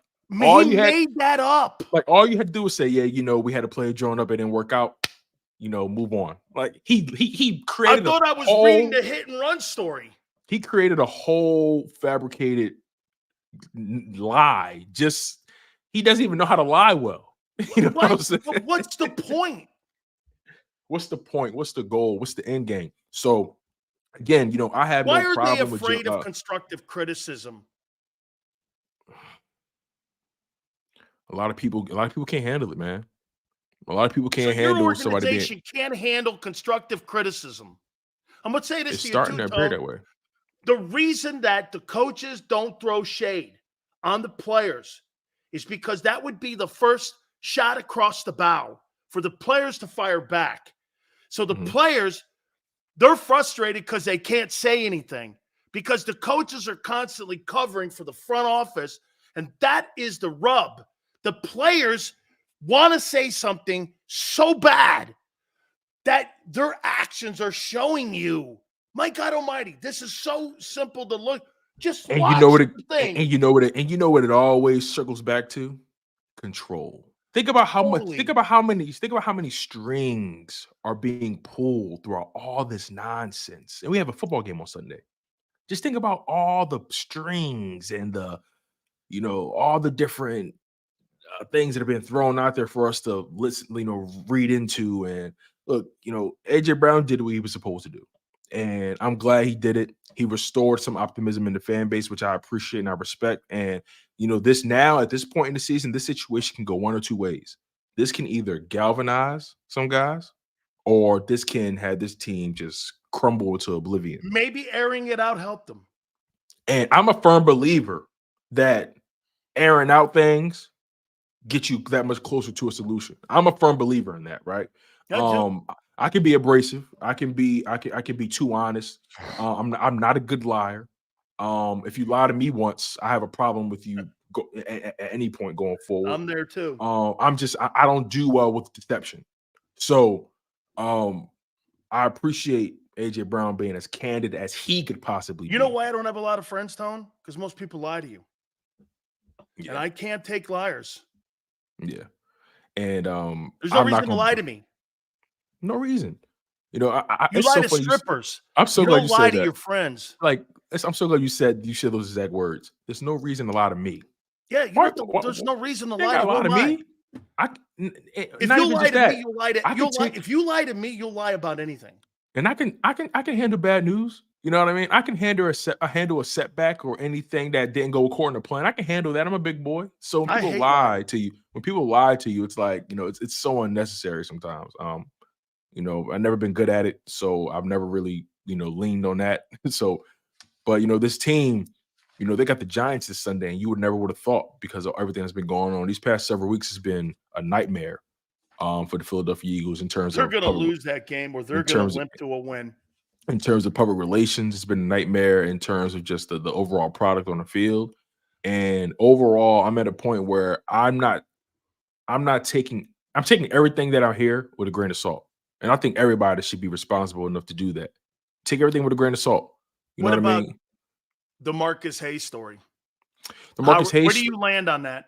The Marcus Hayes story is very interesting. It's sounding like he walked back a little bit of his article. Marcus Hayes, I have a lot of respect for the work he's put in with the Inquirer. I like his work. I like his work as well. The thing is about situations like that, you're never going to find out who he spoke to. You're never going to find out who told him what he told him. You're never going to find out. I hate unnamed sources. That's the one thing about this game I hate. Me too. I hate the unnamed, unsolicited source. That's one thing about this game that I hate the most. This is called Eagle collusion. So, I guess I don't like the idea that AJ is being painted out to be this cancer or this guy that's fracturing the locker room. I don't like that idea because I never felt like he was that kind of person. And I don't know him personally, but I just never felt like AJ was the reason behind their problems. I never felt that. So in Marcus Hayes' story, although I have a large amount of respect for the work he puts in, I think I disagree with the notion that AJ Brown is the catalyst or one of the reasons why the locker room is going through what they're going through. To me, it looks like they're painting him as angry black guy, Eagle guy. Yeah. You said something earlier that's very interesting. If Cooper Kupp voiced his frustrations with a leader. He's a leader. He's holding guys accountable. You know what I mean? And then a guy like AJ Brown, all of a sudden, you got to watch him. He's a cancer. He's T.O. He's T.O., right? T.O. Brown, as you put it. Yeah. So, I never, I just don't. I just wasn't buying it. I wasn't buying it, man. I wasn't buying it. And again, there's no disrespect to Marcus Hayes. I have a ton of respect for the work he does. Maybe someone told him that and he wrote it. Yeah, and look, him not being there at the press conference. Now, but be careful here because do you know? I am. I'm going to be careful. I don't know what that's about. Yeah, I don't know what that's about. Because get this, just to give context here, mm-hmm. Nick Sirianni was going to come on my program, and somebody at 97.5 The Fanatic, is that it? Yes. Sent a clip over of me talking about Howie, and I didn't want Howie on. I wanted Nick on. Mm-hmm. And then he called me back, and I saved the text. I'll send it to you after the show about how he's not going to put anybody on who talks about the Eagle general manager the way that I talk about the Eagle general manager not being genuine. And I said this, I don't really need you, nor do I care. I said, I got Nick's phone number through Frank. And so I told him, I go, you are not going to dictate how this thing goes. Like you're not going to extort my feelings and how I look at something. Right. And you're not going to blackmail me on Right. giving you a take that you want to have on my show because you think it's conducive for your narrative. That's not happening. I'm on this platform for that reason. I could never do a show on radio, nor I've now come to the conclusion, nor would I ever want to now, because you don't have the luxury of having those kind of conversations any longer. Of course Radio's dead. And it's a sad thing because the people in this radio business have killed the platform. The platform is fabulous. I remember in the early 2000s, the radio was edgy. You know what I mean? Like the radio was like, you know. But now because the of the Wild amount Wild of money that Odyssey pays the Eagles, remember this. Odyssey pays the Eagles to come on. Eagles don't pay Odyssey for them to go on. Yeah. They pay them. So what do you think you're going to do to your client? You're going to be critical? Hell no. And then remember this. Always remember this. The NFL Network is owned by the owners. You think they're going to be critical of any 32 owners? The media today, Tone, that's why people are going to streaming, and that's why they're coming to channels like this, because at the end of the day, those companies have driven themselves into bankruptcy because the content that they have on it, people don't want to hear it because it's not genuine and it's not, you're more of a cheerleader. And it's, I give guys like Rob a lot of credit for maneuvering through all that because it's tough right now. It's tough to be a radio guy. You've got to be careful on what to say nowadays because advertisers and the company that you pay are going to call you. Get this. Think about this. Odyssey pays them millions and millions and millions of dollars to air the Eagle games. And yet the Eagles have a clause in the contract at Odyssey that says we could pull that at any time if we're disenfranchised with the way you're representing us or covering us. You could sign a 3-year contract. They have an automatic out. And I think they just re-upped too. Anytime.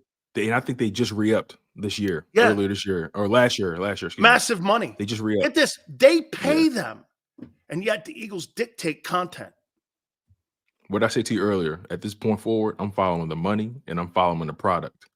And, you know, again, I don't know why. I don't know why Marcus Hayes wasn't there.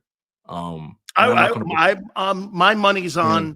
I don't want to pretend like you said. I want to be careful because again, I have a lot of respect for all parties involved. I don't know why he wasn't there. I can't begin to think why. Marcus Hayes doesn't strike me as the kind of reporter who would run from anything. He doesn't strike me as that. I've seen him on Bird 65 a lot. He's been on Sports Take. Bob worked in San Francisco when I was in San Francisco as the PR rep. I know who he is. I know what he's capable of doing. Marcus Hayes is a very upfront guy. He doesn't strike me as the type to run from anything. So for him not being there, it's something to think about. But overall, this Eagles team, they have way bigger fish to fry than just reports and PR, faux pas. Like they got to worry about the Giants. They got to worry about this playoff run. Can they find a way to rally the troops and be competitive again? Can they be competitive again? That's a sad part. I think the defense is. I think the defense is too far gone. Is the culture in the building? Is the culture in the locker room too far gone? Or is the leadership? I don't think so. I think the leadership is strong enough to overcome this. Yes, I agree. Yes, I agree with that. I don't think from that perspective it's too far gone because you got too many. Yeah, you got too many grown ass men in the building with families, with wives, with they've been through a lot. You got Super Bowl champions in that building. Like it's too much equity, too much clout in that building for them not to stand tall. That's why I'm so glad AJ Brown, put it all out there today. You know what I'm saying? As buttoned up as he was, I felt like he was very, very brazen in how he felt about things. And that he understands that regardless of what's going down, we all frustrated. I'm frustrated because we know damn well we're better than what we're playing. We know damn well what we've been putting out there is unacceptable. He addressed all those things. So I think him doing that, like I said, it's either going to do one or two things. Either they're going to rally behind those comments, because prior to the Cardinals game, he took everybody out. He took everybody out and said, look, man, let's get away from the game for a little bit. Let's just get back to us. You know what I mean? Let's make sure our relationship is intact. So I think the team always knew AJ Brown was legit. You know what I'm saying? I think the team already knew AJ Brown's not an issue. I think he used it. I think he used the team to talk to the coaches. Yeah. I partially think that as well. I partially do think that. I definitely think he was talking to the coaches via media and team. Yeah, I definitely believe that. He wanted to apologize to his team for making himself the bullseye, but he wanted to put them on notice. Yeah, that listen, we got to hold each other. I'm holding everybody accountable, right? And I respect it, man. I'm all for holding people accountable. I respect AJ Brown more. You know what I mean? That speaks to. I think that kind of hurts Jalen's place in the locker room a little. Elaborate. I'm curious about what you mean by that. That should be coming from him, not AJ Brown. Remember, AJ Brown is a Christmas ball. Jalen Hurts is the tree. Is this okay? Yeah. He's an ornament. Yeah, right. Or if you put it this way, I mean, the Eagles are the tree and Jalen Hurts is the star at the top. Yeah, on top of the tree. He started. And what's his name? I spoke about Brown, this. Candy cane. I spoke about this to Rob. I said, look, man, I need more from Jalen, man. I need more from him. And the last thing I want to do is turn him into something he's not. And look, he ain't got to prove nothing to me. He got to prove it to his teammates. It's not even about me as a fan. This is about how he's perceived in his locker room. Maybe Nick had a conversation, a private conversation with Jalen and said, you know how I got this job? I got this job because I was told how the organization works through Frank and how you have to operate and you have to weather the waters. Sometimes they're rough. Sometimes you don't agree with it. But for you to get ahead, I'll tell you this, no disrespect to Jalen Hurts. That's the fastest $50 million, $250 million deal I have ever seen in my entire life. It was quiet, too. Dude, very quiet. You got 17 games where you earned yourself $50 million. No disrespect, but I've seen one okay year, one fabulous year, and another turnover machine year. Who are you really? Okay, you're not the turnover machine like you said, and you're not the 2021 guy. Are we hoping and you're not the MVP guy? Well, who the fuck are you? It's a fair question. You got three faces of Jalen Hurts in the last 3 years. How do you know what you have, Tone? I think it's a fair question. When you compare each 3 seasons, each of his 3 starting seasons look entirely different from the last. Completely different. Growth, yes, no doubt. Yeah. But that comes with being a veteran too. The massive leap, okay?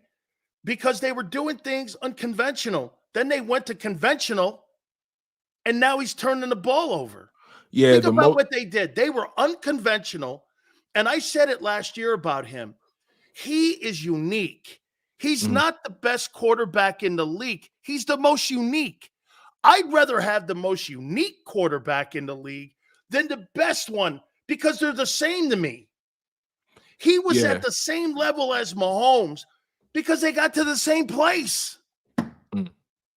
Hey, it's not how you drive, Tone. It's how you arrive. I look at Jalen's trajectory like this, right? Year 1 as a starter, he came out and you saw what you saw. And then year 2, he improved. So for me, I look at him as a player who's improved, right? But then you have this weird 2023 campaign, which forces us to say, who are you? Because if you look at the statistics, I hate even talking like this, but if you isolate the interceptions, I'm not trying to say they didn't happen. They happened. I get it. But if you look at his numbers and his production away from the interceptions, he's actually the exact same player.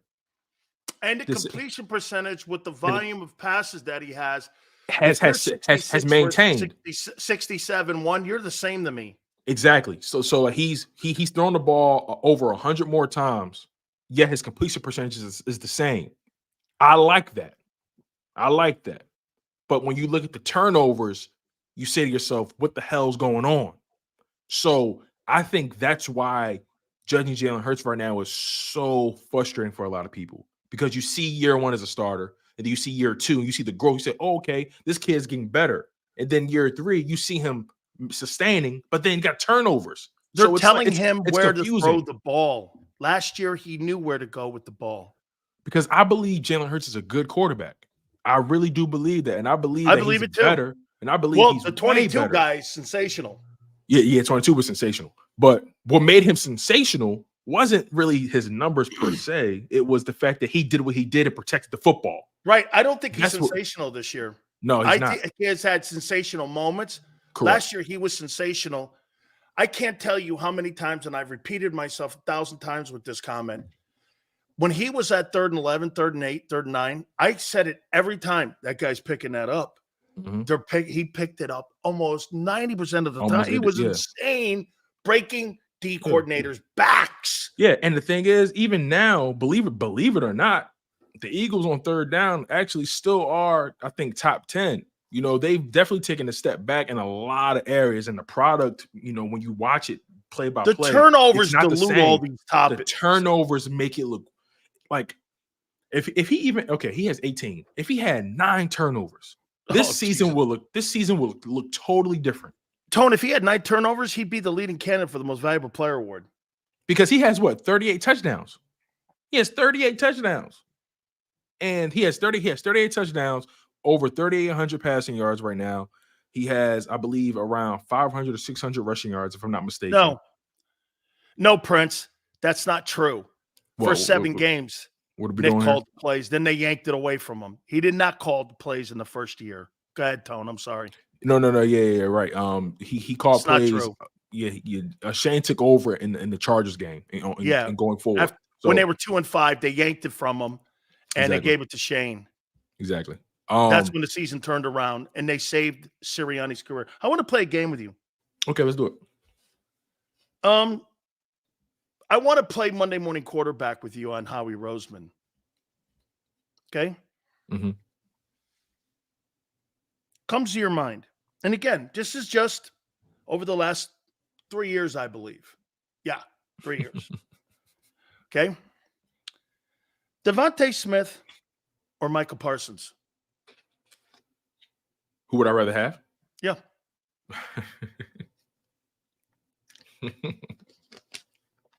Oh man,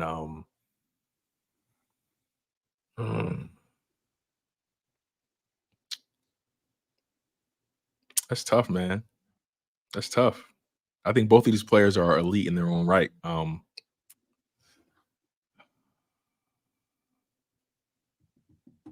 Drafted right around the same time, too. Actually, the Eagles traded down.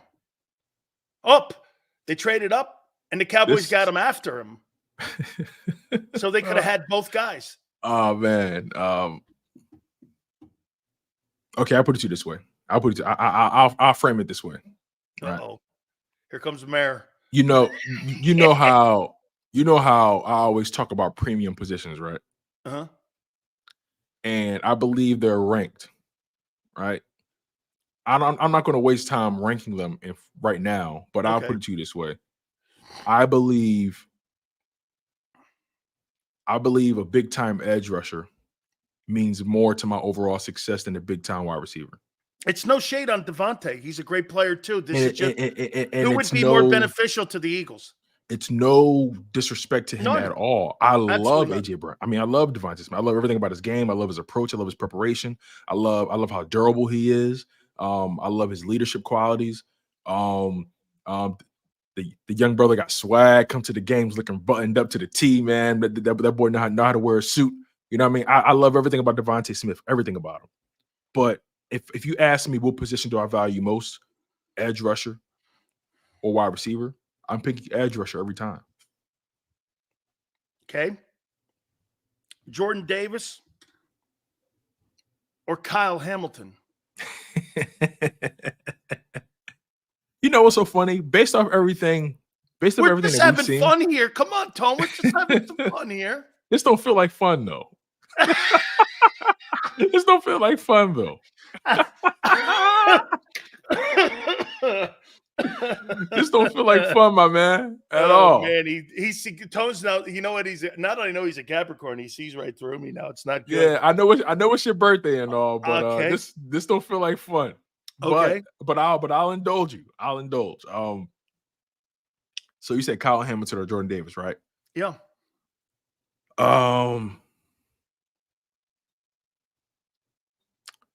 Look, man, knowing what I know, again, going back to positions of value, right? I value my D-line over a safety. How's that safety position working out for you this year? Now, to your point, the safety position is clearly not in good shape. Clearly, right? And then also based off of the production we've gotten from Fletcher Cox, it's almost like, damn, Jordan Davis, did we even need to draft him when we drafted him? You know what I mean? So, that's a tough one. I think Kyle Hamilton is great. I think Jordan Davis fell off after the bye week. I'm gonna still roll with JD. I'm gonna still roll with JD for now. Okay. I'm gonna still roll with JD, man. Here's another Howie gem. Okay. Nolan Smith or Brian Branch? Well, they weren't. Oh wait, Brian, they weren't in the same draft. Brian Branch was a safety, right, from Alabama, right? Or was it? Where was he? Was it Bama? I don't know where it was. I think he's a Bama guy. He's a Bama guy. Yeah, I can't remember, but Brian Branch, doesn't he play for the Lions now? Mm-hmm. He's killing it over there. He's killing it. I want it. Let's make this real simple. Brian. We're just supposed to be having fun here. Listen, Brian Branch is actually playing on the field consistently. Nolan Smith has not been. So I'm rolling with the guy who's giving me consistent snaps and been effective. So give me Brian Branch. Brian Branch. So of these guys, you take Micah over Devontae with no shade on Devontae. I'll take an edge rusher or a wide receiver. Let's put it that way. So you're looking at the position, okay? Mm-hmm. And I'll say this to you. Devontae Smith shows up every week. Every week. For me, let me give you my takes on this. I will take Devontae Smith, and I'll tell you why. I get it. Because Michael Parsons doesn't show up when I need him in big games. Devontae Smith shows up in big games all the time. That's true. That's true. If you get him the ball, he's there for you. He never complains. He never bitches. He never talks about himself being better than they are when they're not. He's a true professional. My opinion. He's a consummate pro. And I think that this guy's trending to being a Pro Football Hall of Famer. And I love how low key he is. I love how I'm taking him all night long. Yeah. No. I totally You think if get Michael Parsons was playing for the Tennessee Titans, do you think people would be looking at him in the same light? No, because I mean he plays. But if Devontae Smith was playing, if Devontae was in Dallas, Chicago Bears, they would be still. If Devontae was in Dallas, shit, what? They wouldn't know CeeDee Lamb's name. You know what I mean? So like, it's just, again, man. Like I think Devontae Smith is a top. I think Devontae is a top 10, top 12 receiver in this league right now, and the fact that he's a number 2 in Philly and he's a top 12 receiver is insane. I think Devontae is spectacular. I love everything about his game. It's just that if I'm building a team, I gotta go trenches first. If I'm building a team, I gotta go edge rusher first. Now you're talking Myles Garrett to me. I'm not going anywhere near Smith. Now, if you would have said that guy, if you would have said Myles Garrett or you know what I mean? I'm like, okay. Let me ask you this, right? Let me ask you this: if you're building a team, what's the first position you're drafting? Offensive tackle. I assume left. Left. What's the next one? Defensive tackle. And then your third. Wide receiver. So left tackle. So O-line, D-line, then skill position. I respect that. Cornerback would be my next. Then somewhere in that process, you have to remember something. Quarterbacks are like leaves on a tree. And Arizona is the prime example of that. Josh Rosen, Kyler Murray, all the guys that they've drafted over the years. Mm-hmm. They keep taking swings and misses. Finding that guy that fits a system, you need first the coach to find the coach. You have to have complete confidence that the coach has a system. Not every guy coming out in the draft can play for Sean Payton. Not every guy coming out of the draft we saw with Trey Lance can play for Kyle Shanahan. Right. Okay? You've got to find that dynamic that matches up. There's a reason, Tone. Bill Walsh, Joe Montana, Steve Young, Chuck Noll, Bradshaw, North Turner, Jimmy Johnson, Troy Aikman. All these guys built systems around their quarterbacks so that their quarterback, Troy Aikman, was never going to throw the ball more than 25 times a game. Why? Because he had a third down receiver and he had Emmett. But you have what you have in Philly right now. You want to put up big attempts, big numbers. Don't win games. You got to win games. The quarterback position is almost the last position that you bring in because unless you see, like, here's a great example. Are you going to draft Caleb Williams really over Michael Penix? I don't know. If I'm the Giants, I'm looking at Michael Penix at 5, and I'm sitting there going, I just gave this guy Daniel Jones. Are you really going to pass on a guy who I watched in a game against Texas with 60 5-star guys own him? He threw for 400 yards. He cooked them. And I'm like this. And he ran more than he wanted to because he got hurt at Indiana when he ran. I'll tell you this, man. I would take a swing at Michael Penix before I would take a swing at that guy crying in the stands, Caleb Williams. I don't believe in Caleb Williams. That Something guy, off Michael about him, Penix, right? I think Michael Penix in Washington can beat Michigan. I don't. This is funny. It's funny. Like it's something about Caleb Williams that seems off to me. I don't know. I think it's a character thing for me. Something seems off. But not that he's a bad guy. No. It just seems that there's a character thing in crunch situations. Like he can't beat Utah. He can't win a Pac-12 title. He can't beat big teams. Well, if you can't beat big teams in a conference that's going away, how are you going to win in the NFC East? When people were looking at Sam Darnold, they go, Sam Darnold, man, this guy here. And I'm going, this guy had 20 interceptions his last year at USC. You think that thing's going to get better in the NFL? Like that, something like that doesn't just go away.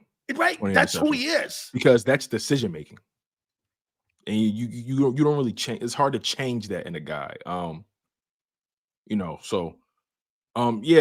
so funny. We covered so much over the past hour, and this Philadelphia Eagles team, they got a lot of soul searching to do before the playoffs start. Gee, just in the nick of time, you got a Giant game around the corner. Exactly. That's sad. Right. Like too little, too late for me. Press conference to clear the air on a Wednesday in game week. Now, one thing I will say, if they manage to do anything in the playoffs, this is setting up to be a hell of a movie script. Oh my God! You'll have setting up to be you'll one of the have craziest Sirianni years ever. Standing over near the Liberty Bell. I told you. Can you imagine him at a Super Bowl parade, Nick Sirianni? Can you imagine him on a revenge tour? Oh my God! This guy he would Trump. He would be unbearable. He would be unbearable. Unbearable. And look, here's the thing, man. Look, I told you so. Here's the reality, right? Once you get into the playoffs, anything is possible, right? But with this defense, I feel like they're not even good enough to take advantage of what's possible. How could you think anything when they just got killed by the Cardinals? That's what I'm saying. So it's something like that just doesn't get fixed overnight. Tone, the Cardinals and Drew Lock beat you in the last 2 or 3 games. And I'm supposed to be Tyrod confident. Taylor and Guinea Goba stretched you out to the 4th quarter in the Giant game. Hey, come on now. We're not talking about Marino and Elway in Montana here. Exactly.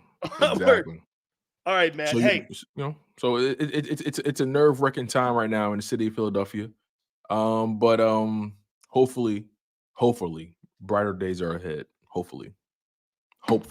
Keep the spirit, kid. Keep the hope alive. And my boy Ice Cube, hopefully we got him scheduled to join us here. So I can't wait to Yes, hear sir. him. He's a big NFL fan too, man. Hey, the NBA hates him. Because he has an amazing product, and they wish they did it first, and they're upset.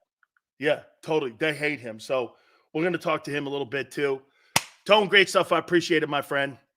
Appreciate you, sir. You got it, man. Love talking to Tone. Please hit the like button. Keep it here on the National Football Show. Eat chicken wings, buy Hooters things. Christmas is near. Shop, have a beer. Christmas shopping shouldn't be hard. Give your friends a Hooters gift card.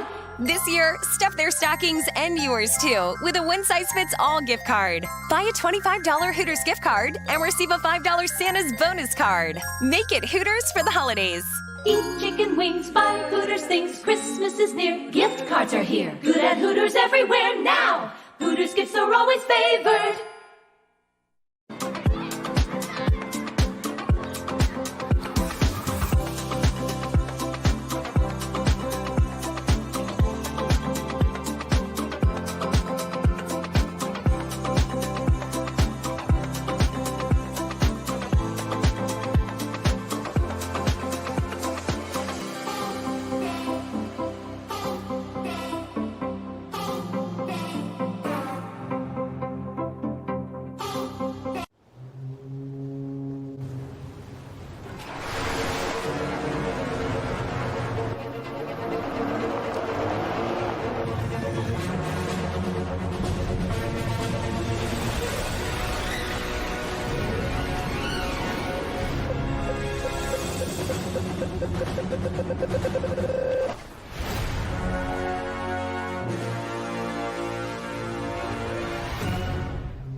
Any professional sports coach will tell you there's no substitution for preparation. At Malamut & Associates, that is a tenet by which we live.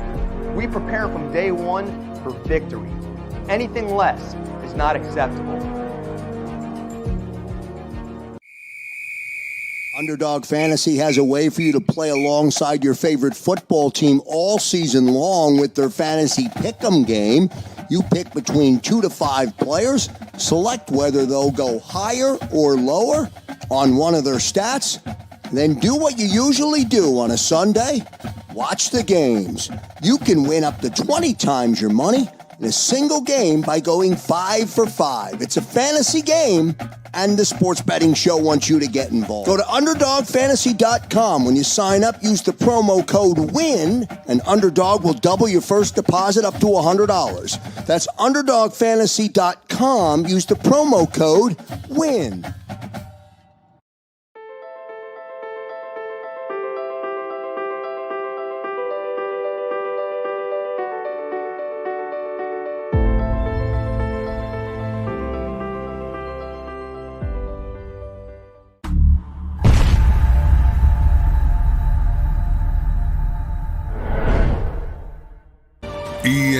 EAGLES, Eagles.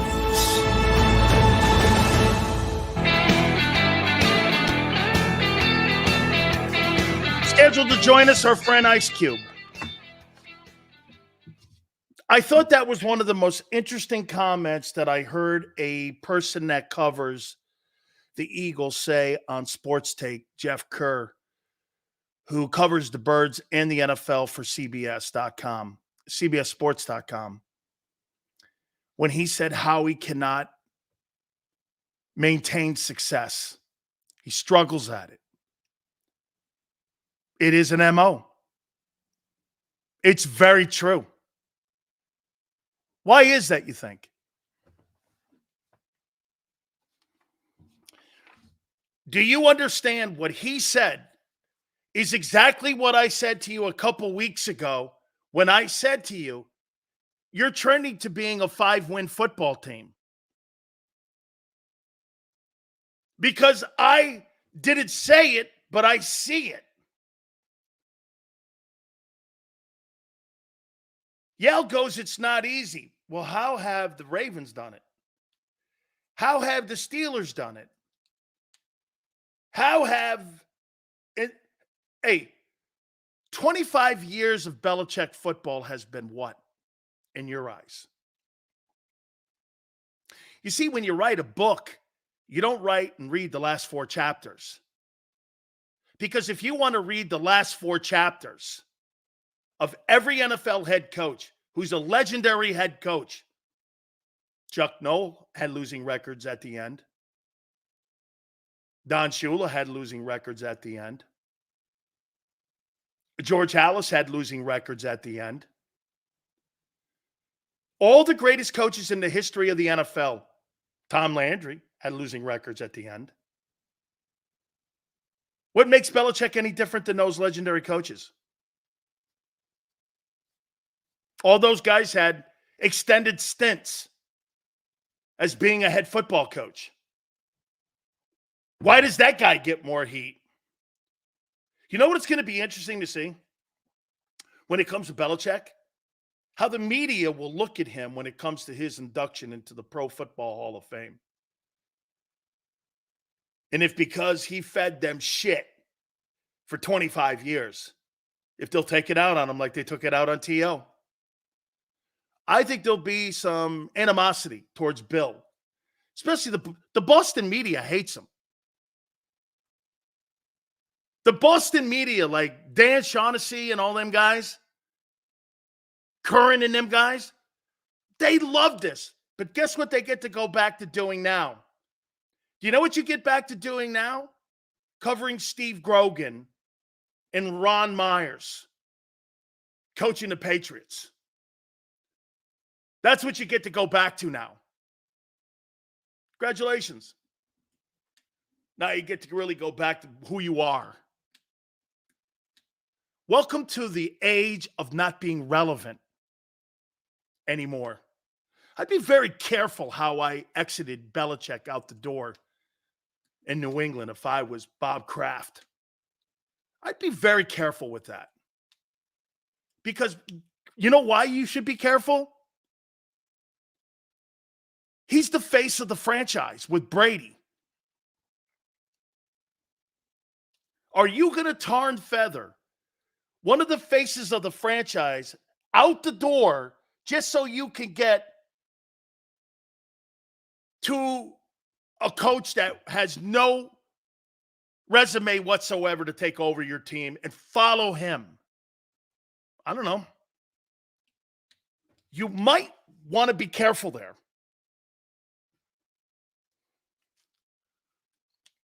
I think Bob Kraft's a great owner. I really do. I think Kraft is a fabulous owner.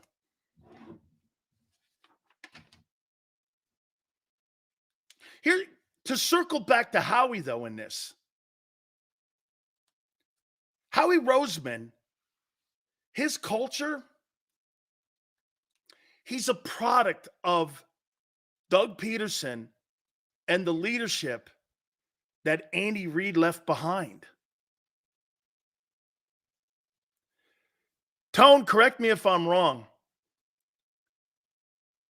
Is Brandon Graham and Lane Johnson, are those guys drafted by someone else other than Howie? Didn't Lane Johnson, wasn't he under Chip's guys?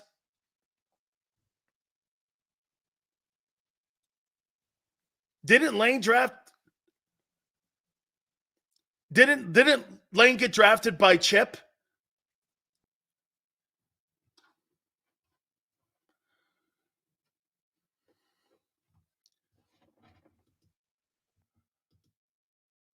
Chip drafted Lane. Well, he had total control of that. Funny, the leadership that's in the locker room almost has nothing to do with the general manager's people that he's put in place in there. Kelsey's an Andy Reid guy. Who theoretically, Joe Banner and Andy, Howie had nothing to do with that either.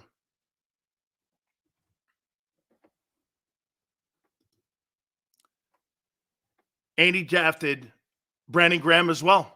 Huh. Gee, isn't that ironic? I believe if there's only one guy I could land on that Howie drafted, wouldn't that be Fletcher? Okay. So Chip Kelly brings in Lane Johnson. Howie brings in Andre Dillard. Sounds appropriate. Do you know why Howie can't maintain success? Fletch is an Andy guy as well. So this guy has nobody in that locker room. Jaylen Hurts. Okay, Jaylen Hurts is a Howie guy. By mistake, maybe. I don't know. Now he knows he's a franchise guy when they just gave a guy $38 million annually. Okay. If you're going to do that for Howie, Belichick sucks and got lucky with Brady, but not Howie. Okay. Sure.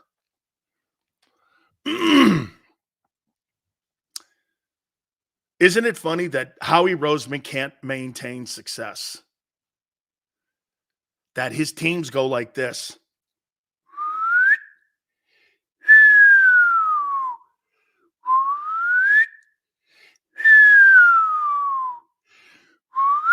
Oh, I'm telling you, 2 years, you're a 5-win team. 2 years, you're a 5-win team. I hate to do it to you.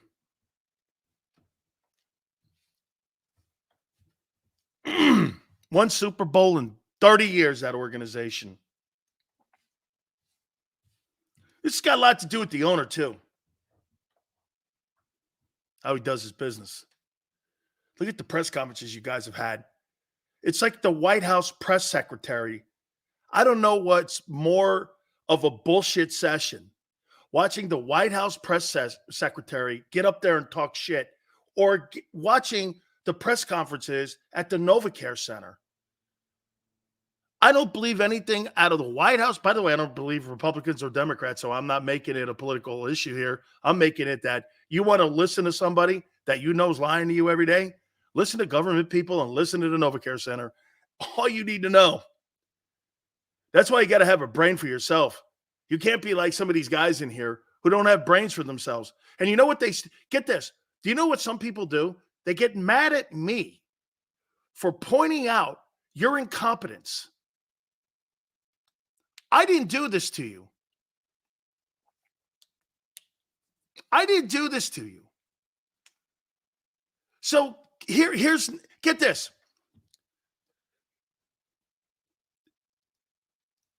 Nick Sirianni did this to you. Was it a week ago or two? What was Seattle? 2 weeks ago? Yeah, man. You know, we were sitting there and we were thinking what we could possibly do on the last play against Seattle. And we thought we were going to come up with a play that, you know, could potentially, you know, most of the time we were hoping that maybe we could get pass interference. You know, it was something that I stand by. By the way, he doubled down on it too. You know, and it was just, and A.J. Brown came out today and said he made that up. He made that up. That entire diatribe that everyone killed him on, he made something up so that you would feel better about yourself, like some of you people in here. If you want comedy and you want to watch something really hilarious, watch Mr. Uncomfortable, Nick Sirianni, do a press conference. I won't believe a word he says as long as I live. He's untrustworthy. That's why the players have quit on him. He's untrustworthy. And like Tone said, yeah, he says all the right things and he's going to say all the right things publicly.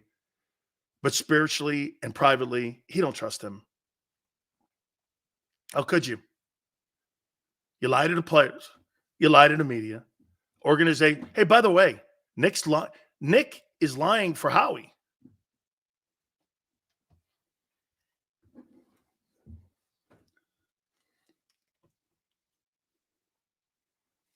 Think about it. All you had to do today was listen to A.J. Brown basically call Nick Sirianni a liar, did he not? How many people believe what I just said is true? That AJ, without even knowing it, called Nick Sirianni a liar. That didn't happen. We improvised. We made it up.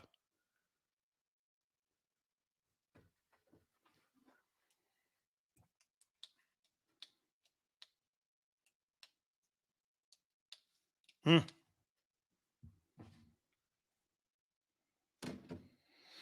Mm. Mm-mm-mm. Talk about disconnect. And you have the Giants Sunday.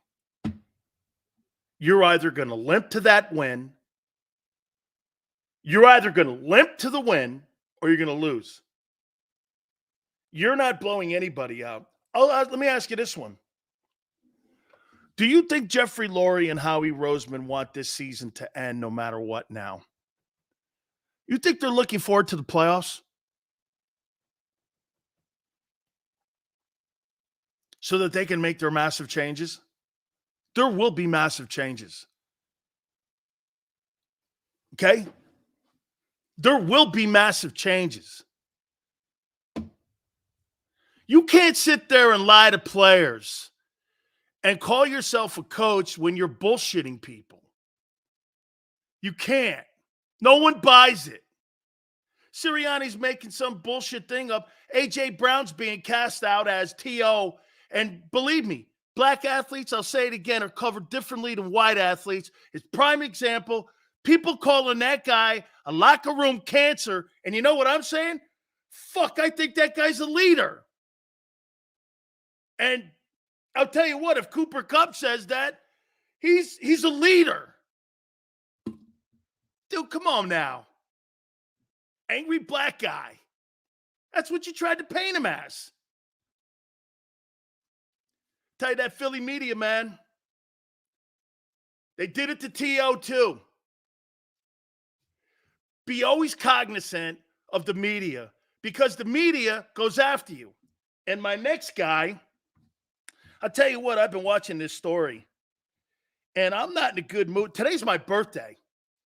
And I got to tell you something, man. I've never seen an organization go after one dude. I don't know if it's Ice Cube's politics, if it's his big three, if it's him, if it's who he rubs wrong. But you know what I do love? The guy's genuine and he don't care. Because you know why? He's like Elon Musk. This dude's got FU money. He don't need you. He don't need anybody. But he wants you as a fan base for big three. This guy's creating. I wish I had an old man's league where I could play touch football and continue a brand. Let's bring the founder of Big Three on, my friend, Ice Cube. Cube, how you doing, man? What's happening, man? How you feeling? How's 2023? How was it for you? It's amazing. It's great. You know, we here, and that's all that matters. I'll say this to you, Cube. You're the only league. You know, we had The Rock on a couple weeks ago, and we were talking to him about giving guys opportunities and jobs. I think you not only give guys opportunities and jobs, but you give people opportunity to expand the brand that they created. Why do you think organizations like the NBA, the NFL, and other organizations have a problem once they break that umbilical cord from that league, that they get aggravated that players want to make money off their name, that just because they used your brand, it just makes it seem like the NBA says, no, once you're gone, dude, you're gone. We don't want you being part of it. Is that part of why they're coming after you? I have no idea. You know, we changed the game. We do what's best for our style of basketball. And so I don't think they like that. You know, we were the first to embrace mental health. We were the first ones. We was the first ones to embrace CBD use. And so You know, we was the first ones to have female head coaches coaching men to championships. And we changed the game. And so I don't think they like that without asking permission. You know, for some reason, you know, when guys get at the top like Adam Silver, he thinks he owns basketball. And no kid ever runs out and says, hey, mom, I'm gonna go play NBA. You know, they like, yo, I'm gonna go play basketball. So no one owns it. And at the end of the day, you know, I wouldn't give these guys jack squat if they couldn't still play, if they couldn't still entertain the fans, if they couldn't still play at a high level. You know, it's just not, you know, they might not be able to play 82 games. Some of them can. But at the end of the day, there's no room for them in the NBA, but there's plenty of room for them, you know, outside of the NBA. And why should these guys just go overseas and play when they have fans right here in America that still want to see them ball? You know, I'm going to tell you something that I haven't told you yet because I know you've been touring, doing a lot of stuff. I had a conversation with a car company, and I was talking to them about advertising with my program, and looks like I'm going to get it. I'll tell you, I won't tell you the person, but it's Cadillac. And I was talking to them, and I go, yeah, Rock's got the UFL now, and, you know, Ice Cube. I say, yeah, what's up with Ice Cube? They said, oh. I go, what's up with Ice Cube? He goes, you know, NBA's starting up a big 3 too. And I go, no, they ain't. I go, he goes, you know, that in-season tournament? And I went, aha. So that in-season tournament, Cube, is a counter to your big 3. I took it that way. Am I off base when I say that it's a way, because it kind of looked a little bit like your tournament? Well, you know, the NBA has borrowed a few things from the big 3. That's fine. We've borrowed things from the NBA, you know, so a fair exchange is not a robbery. At the end of the day, though, it's apples and oranges. It's like boxing and MMA. It's 2 different sports. 5-on-5 has nothing to do with 3-on-3, and 3-on-3 has nothing to do with 5-on-5. It's, you know, it's 2 different approaches to the game. There's 2 different skill sets to the game. You know, guys that are specialists in the NBA will get locked up in the big 3, you know, and some guys who couldn't handle the specialist role in the NBA are great in the big 3 because they can show that all their skills. So it's a whole different approach to the game, a whole different sport. That's what we've been trying to, you know, scream from the mountaintop. You know, it's not just an old man's league, because we've seen young guys get locked up in this league. We've seen old guys get locked up. You know, we've seen young guys become MVP, and we've seen older guys become MVP. It's really, if you can play this style of game, you'll be successful. If you can't, you won't be. And so this is what we're saying. We're apples and oranges. You know, Cube, I tell you, man, I watch your story. You know I do. And I follow you. I admire you. And I see all this pushback, even in your own profession, that in your own genre of rap.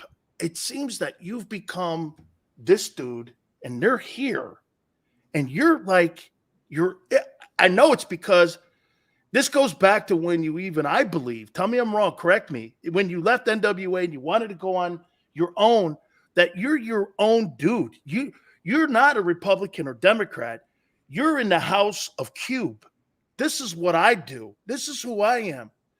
Do you think that rubs people the wrong way? Because it seems to me last year you were almost on a revenge tour where you're just keeping score. It's like the Ice Cube scoreboard. This guy's a dick. This guy's doing this. And you're sitting here and you're watching these people. It's like they're keeping score on you too. You're almost like an outsider in your own rap industry. You know, that's no problem. We've come from the outside in. You know, when I started with NWA, a lot of people didn't like our approach to music. I started doing movies, you know. A lot of people didn't think I should do comedies, you know. They told me not to do it. They told me not to do, you know, kids movies, things like that. You know, they told me not to start a sports league. You know, if I ever listen to those guys, I might as well retire. You know, it's really all about, you know, being disruptive. You know, if they won't let you in the front door, you know, we either go through the back door or we hop the fence, climb through the window. No way, Cube. You kick it in.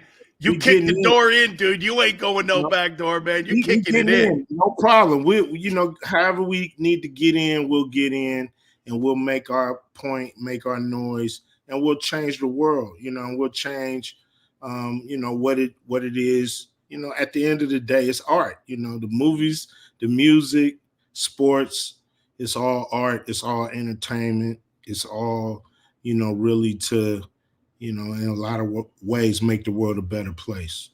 Cube, I want to take you in a place here where before I brought you on, I was talking about A.J. Brown, wide receiver in Philadelphia, and he didn't talk to the media. And now the media is saying this. And quite frankly, I think he's being a leader. I've been in NFL locker rooms, obviously, as a former player and media guy. And I'm sitting in there and I'm watching this guy, and he's trying to keep the team together. And yet, all of a sudden, you get angry black guy conversations where you start calling him a cancer and you start labeling him as Terrell Owens. What's your perspective, and how do you look at how athletes are covered in the NFL or in sports in general? If that's Tom Brady's a leader. If a guy who's a black guy says something like that in the locker room, he's angry Eagle guy. I mean, I know African-American athletes are covered differently than white athletes. They have to jump through different hoops and more hoops. But I thought that would have got better by now. It just doesn't seem it does. Well, you know, the same people are running the same media outlets. So, you know, those things tend to stay the same. You know, at the end of the day, you got to express yourself in real time, who you are. You got to step up and do what it takes at the moment. You have to execute, and people got to do what they feel in their heart. And if other people have a problem with that, it sounds like a personal problem. You know, I hope, you know, all athletes, you know, shut the media out when it's time to deal with your team. You know, it's time to deal with, you know, whatever brotherhood or sisterhood you have, you know, in that locker room.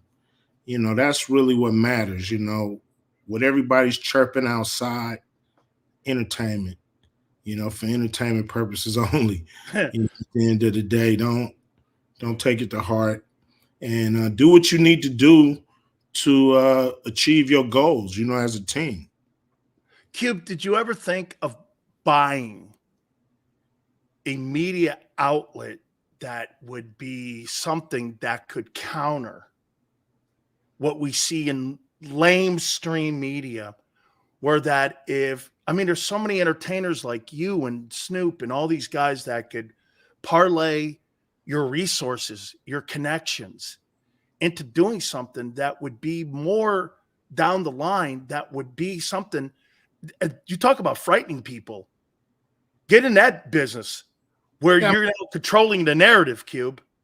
You know, me and Jeff Quantis, we did try to buy the RSNs. That's the Fox. You know, and now they're failing. You know, we had a plan, I believe, to keep them alive and make them relevant and make them, you know, even compete with the ESPN. But at the end of the day, you know, we're still new money. You know what I mean? And to do the things you're talking about, you need old money. So we would have to connect with people who have a plan, who want to see people have a free voice and a free, place to speak and be themselves, and until that happens, we can always fight with these different outlets who don't see it our way. Cube, 2 last questions for you. What's on the horizon this year? What's going to be new that we'll see? Man, I saw a video on your Twitter, man. I pray to God Melo joins that thing, man. I loved your post, man. That would be great to see him because his brand would just go along with what you guys are doing at Big Three. But what are we expecting to see this year with Big Three? Dan, I don't want to just single out Melo. To me, everybody. I think everybody should really understand what this league is doing. For people who might not have made as much money as they have in the league, I think people should play to just make sure the league continues to be successful. And then, guys they know are going to get out the league. Some guys, they may, lose all their money for whatever reason and need a league like this, or they may just want to still ball and not have a place in the NBA. So I think, players that just got out the league, I think they owe it to the next generation and then to their peers who, like I said, may have fallen on hard times and play in the Big Three and have some fun because you're around so many great, giants of the game. And so I think, you kind of owe it to the game to play a summer or two. Absolutely. Cube, what do you got on the tour? I mean, dude, I see you. You know what? I don't know if you, how many hours a day do you sleep? 3? All I need is 5, maybe 6. And I'm good. Elon Musk follows me on Twitter and I go, how many hours do you get? He goes 5. I'm like, there's got to be, I might have to back that up now because the guys with all the money seemingly don't sleep a lot because money never sleeps, they say. No, it's not that. It's all the rest I need to really, I like to get the day going. And so, that to me, that's what it's all about is getting up early and being up early to hear those thoughts that the universe only give you when it's quiet. Do you have a pad that you write down thoughts? Because I carry a pad with me because I got a billion things going through my mind, so I'm always writing stuff down.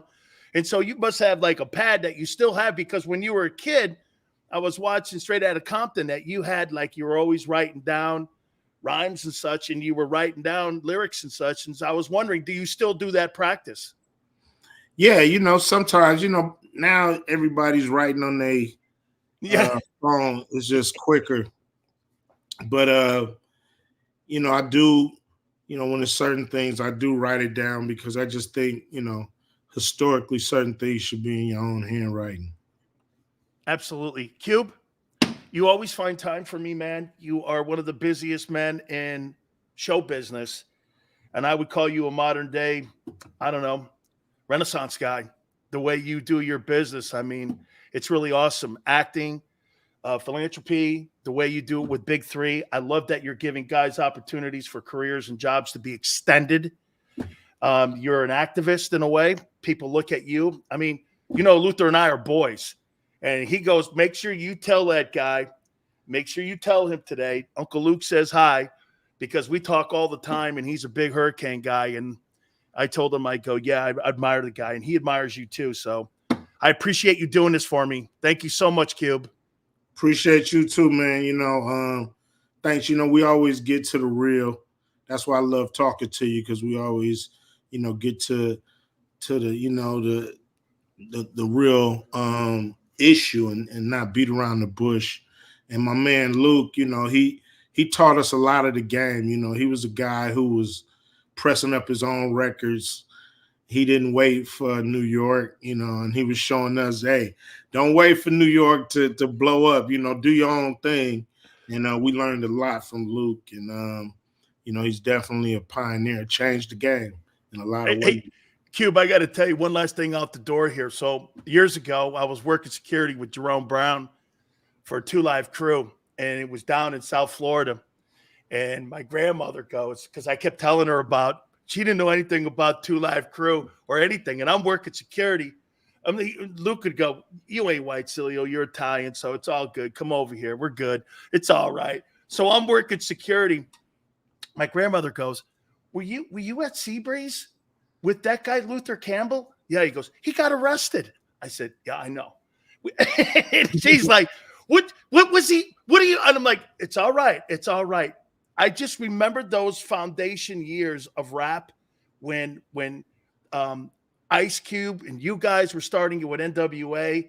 Tupac was down there with him. He was boys with Tupac and all those guys.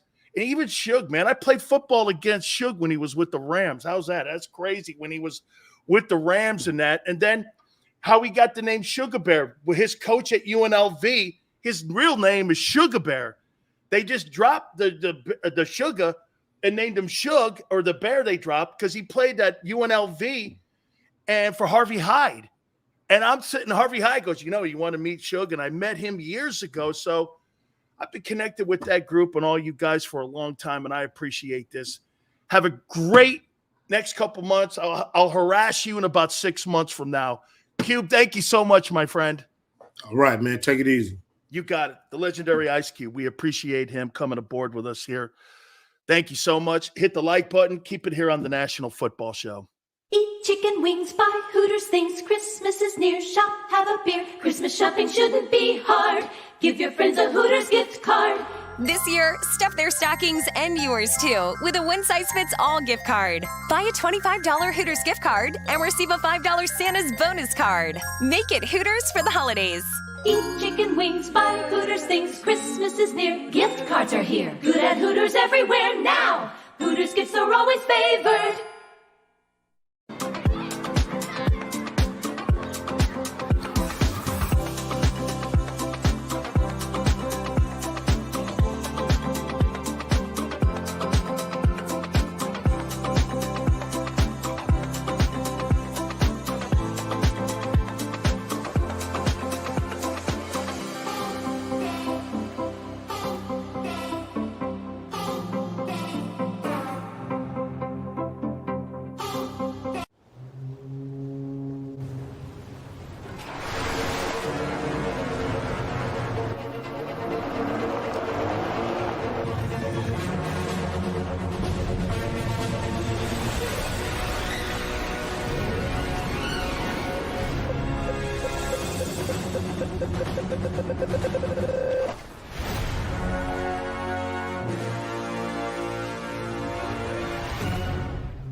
Any professional sports coach will tell you there's no substitution for preparation. At Malamut & Associates, that is a tenet by which we live. We prepare from day one for victory. Anything less is not acceptable. Underdog Fantasy has a way for you to play alongside your favorite football team all season long with their fantasy pick'em game. You pick between 2 to 5 players, select whether they'll go higher or lower on one of their stats, then do what you usually do on a Sunday, watch the games. You can win up to 20 times your money in a single game by going 5 for 5. It's a fantasy game, and the Sports Betting Show wants you to get involved. Go to UnderdogFantasy.com. When you sign up, use the promo code WIN, and Underdog will double your first deposit up to $100. That's UnderdogFantasy.com. Use the promo code WIN.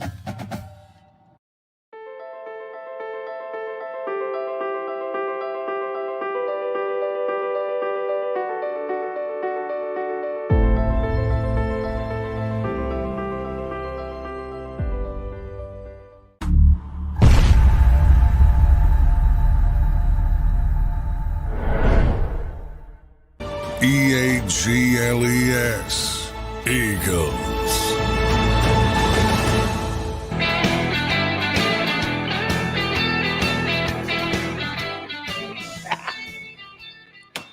Ice Cube. Damn, I love that guy. Would we not agree? How about this one? Where would you rank him in the pantheon of rappers? Where would you put Ice Cube? By the way, I'm going to do I didn't do it yesterday, my top 10 NFL teams. We're going to do that at the top of the hour. Also, week 18 of the NFL, we're going to reset a little bit with today's drama. As the Eagles turn. Is that not a good headline? As the Eagles turn. Cube is one of the greatest of all time. It's no debate. See? That's a politician's answer. Yeah. Tone is becoming a very astute media guy. He is getting it. The jargon, the punchlines, knows how to kind of keep a conversation, closing up the gaps. He has no gaps in his conversations. This guy's getting it. Where would you rank Ice Cube in the pantheon? And see, it's a brilliant answer by Tone Loc over there. Absolutely. It's one of the greatest of all time. I know. Top 10? I'd still go Tupac. Okay? I'd say Tupac Shakur for me. I won't lie. I'm going to go Biggie Smalls too. I'm going to go Ice Cube 3, Snoop 4, Eminem 5. That would be my top 5. I think Eminem's the greatest lyricist of all time. Okay? That would be my top 5. Okay? And agreed. Hey, Biggie's albums, man. There's not a freaking thing on them albums that are bad. I mean, it's just great music. And I love West Side Connection too, when the Gangster, the Killer, and the Dope Dealer. I love all. I mean, that's a really great album. I like that, man. Joe Flacco, Vinny Testaverde 2.0. I don't think so. Joe Flacco's had a better career. Now, Public Enemy's a band. Chuck D's phenomenal. Chuck D is a phenomenal rapper. Okay, and it's a phenomenal band. I'm talking about the dude. Nas is good too, man. He is. Yeah. You think Dre's a great rapper? I don't. Okay. Thank you, LJ. I think Dre's a great producer. I do. I think he writes great rhymes. I think he writes great rhymes. I think he's awesome at it. But do I think he's a phenomenal rapper? I don't know. He's got some. Hey, Chronic is the greatest album maybe of all time in rap history. It's truly it's a great album. If I had to put the greatest rap album, would you not agree, Tone? The greatest rap album of all time, it's got to be Chronic. I don't like Jay-Z's music. I don't think Jay-Z's. I don't think Jay-Z's a good rapper. I think he's okay. Okay, I do. I think he's a great producer. I think he's a great. Snoop's probably the greatest rapper guy. Tupac's a great writer, a lyricist. I mean, he's phenomenal. I would lean more to Doggy Style by Snoop, but the Chronic is legendary. Dude, and if I'm not mistaken, Dre produced both of them. Am I right? I think Dre produced both them albums. I don't think 50's better than 50 better than Jay-Z. Probably. Sounds about right. Yeah, dude, Eminem is spectacular as a lyricist. And Ice-T said that. And I got great respect for Ice-T too. Snoop's he's a great rapper. Great rapper. Okay. Yeah, no, I see it, but I'm more of a gangster rapper guy. I don't like the new, like the Kendrick Lamar stuff and all that soft shit today. That's not where I'm at. My daughter likes all that stuff, and I don't know. I think the women rappers are better actually today than the guy rappers.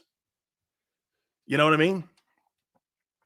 Hey, Devin, I met Eazy-E a long time ago, and I told Cube when he was on about 2 years ago, the guy that played Eazy-E in Straight Outta Compton, the way he moved on stage, unbelievable. He looked exactly like Eazy-E. I could not believe how they got that and how they did that. That kid looked exactly and moved on stage exactly like Eazy-E would. Eazy-E was a very approachable dude. Okay? Very approachable. Okay? Yeah, no, man.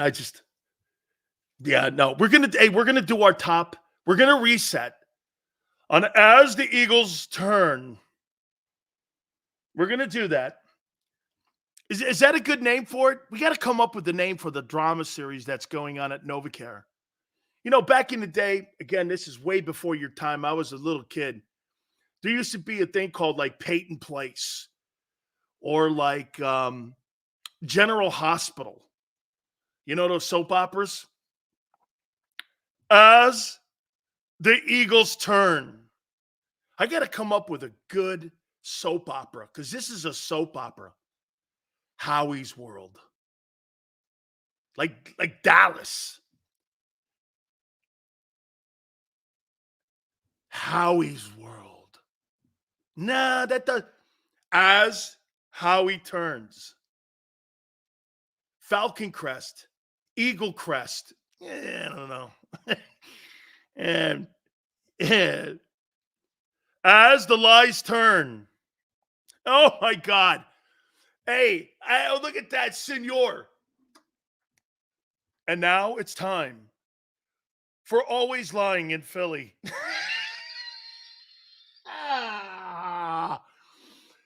Okay. And now it's time for Always Lying in Philly. Oh, my God, I love that.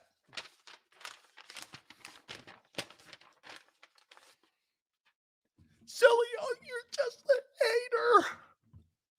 Let me reset.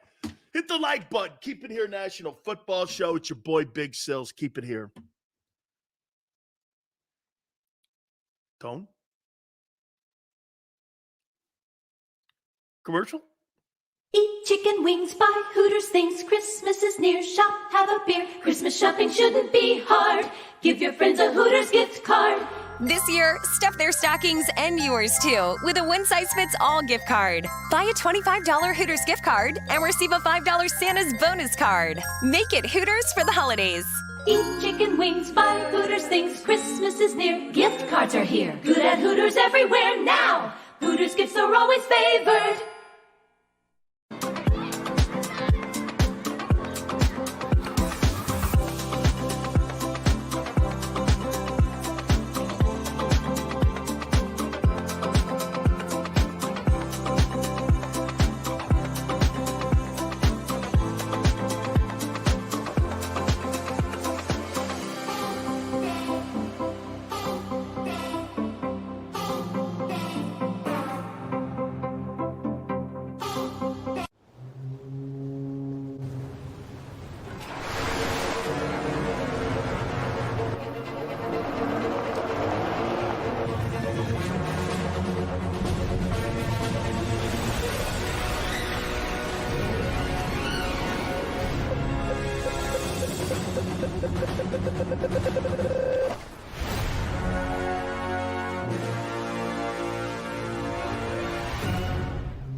Any professional sports coach will tell you there's no substitution for preparation. At Malamut & Associates, that is a tenet by which we live. We prepare from day one for victory. Anything less is not acceptable. Underdog Fantasy has a way for you to play alongside your favorite football team all season long with their fantasy pick'em game. You pick between 2 to 5 players, select whether they'll go higher or lower on one of their stats, then do what you usually do on a Sunday, watch the games. You can win up to 20 times your money in a single game by going 5 for 5. It's a fantasy game, and the Sports Betting Show wants you to get involved. Go to UnderdogFantasy.com. When you sign up, use the promo code WIN, and Underdog will double your first deposit up to $100. That's UnderdogFantasy.com. Use the promo code WIN.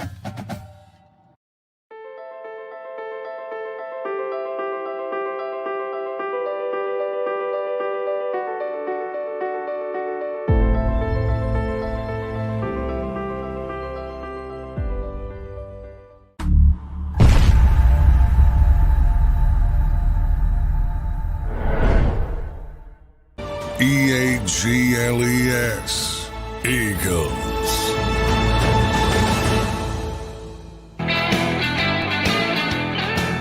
I get a new name for Nick Sirianni. It's Nick Pinocchio. How's that fit? Pinocchio's talking at the microphone right now. Who's Nick Pinocchio? He's the head coach of the Eagles. Days of our jives. No, days of our lies.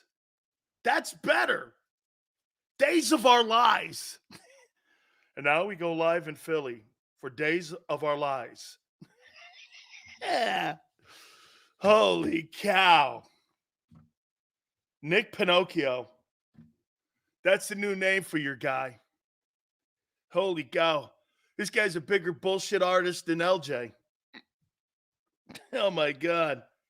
There he is. Nick Pinocchio. AJ, hey. Thank God.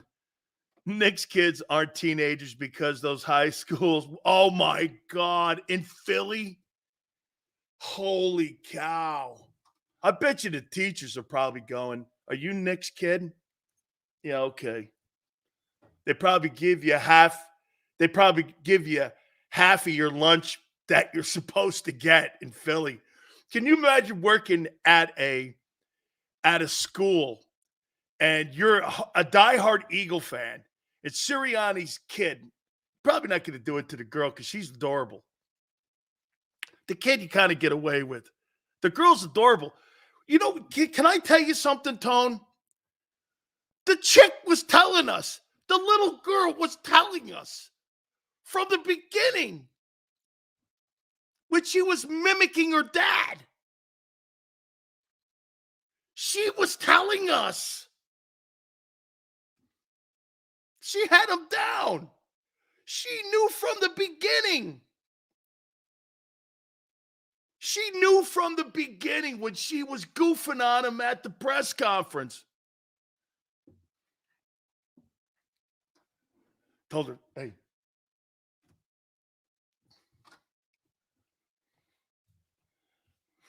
The little girl with the hat on sideways. That's probably the best press conference he's ever done, is with his daughter there. Because that was one of the greatest press conferences I've ever seen.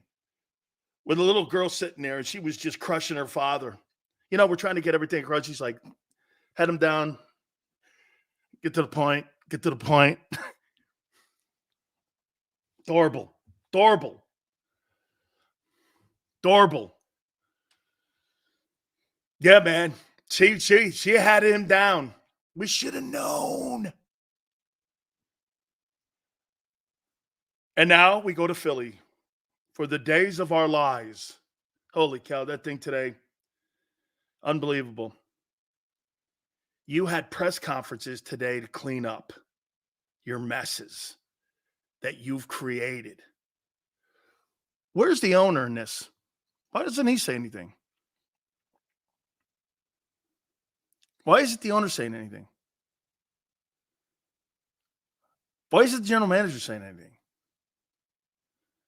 Why is this up to the coaches and the players who have really no say in the direction of the organization? Why do they have to clean up their mess? Why is that? Why is it on them? Because they're the public figures? So you can mess this team up from upstairs, and the players are all going to be held accountable. Firings will happen, demotions will happen, and everything will stay the same in the analytics department with Julian, Howie in the GM chair, and Jeffrey in the throne chair. That's what you got going on here. You got one guy that sits in a throne. You got another guy, right, who's the analytics guy. Everybody's got their little place. It's an illusion completely. They want you to believe Sirianni and the players are pulling the strings and actually pulling it together. Correct, Tone. This is a Broadway play, and they're playing you. Meanwhile, Howie's sitting at his desk preparing walking papers for half the building. Correct. Oh, yeah, Howie's already started doing it. Let's see. Who goes? Who goes? Who would you want walking out the building? Get this. Does Sean Desai deserve to be fired? No. But he will be. Does Brian Johnson deserve to be fired? No, but he will be. This is kind of like, some of you are too young, like my friend Tone. When Watergate, when Haldeman and Ehrlichman were fired, all the president's men, these are all of Nick Sirianni's men.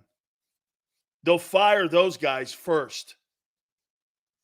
And hey, would you ever think Nick Sirianni would resign?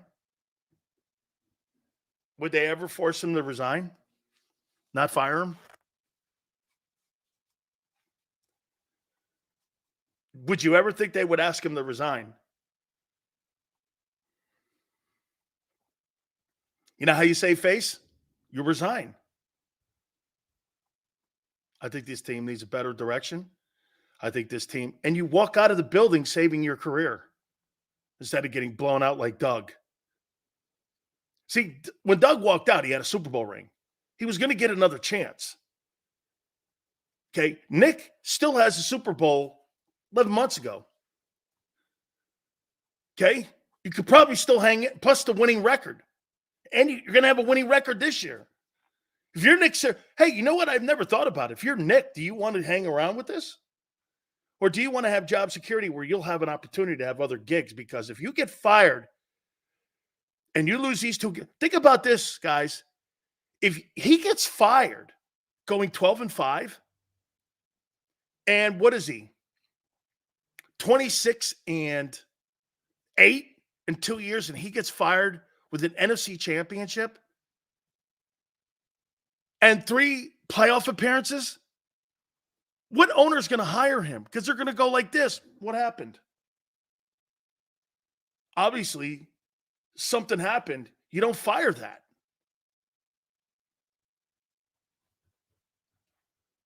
Dude, if I'm Sirianni and his agent, aren't you doing this? How's the waters going, Nick? Are they hot? Do you think the waters are hot around Nick right now? Dude, you have to have a plan too. They have a plan. Don't trust them. If you're Sirianni, you shouldn't trust them either. Don't trust them. They're capable of doing anything. As Doug and Andy.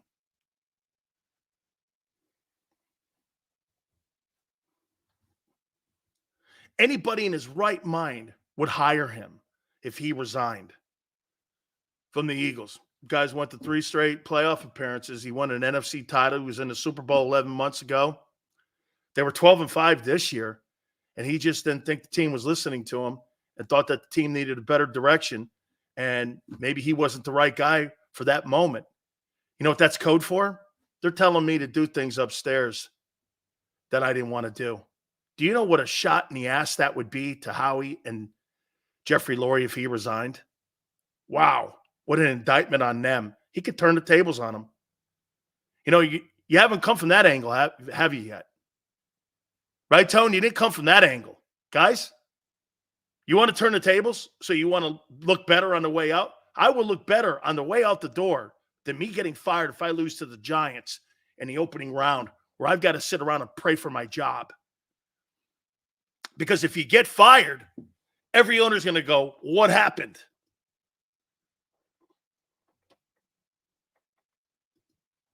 Doug goes, that would be the ultimate plot twist. Well, we are in the days of our lives. If you're Nick Sirianni. You see, he's in the days of his life. The Eagle management people are in the days of lies. How are you talking about all of this as you're 2 weeks out from a playoff?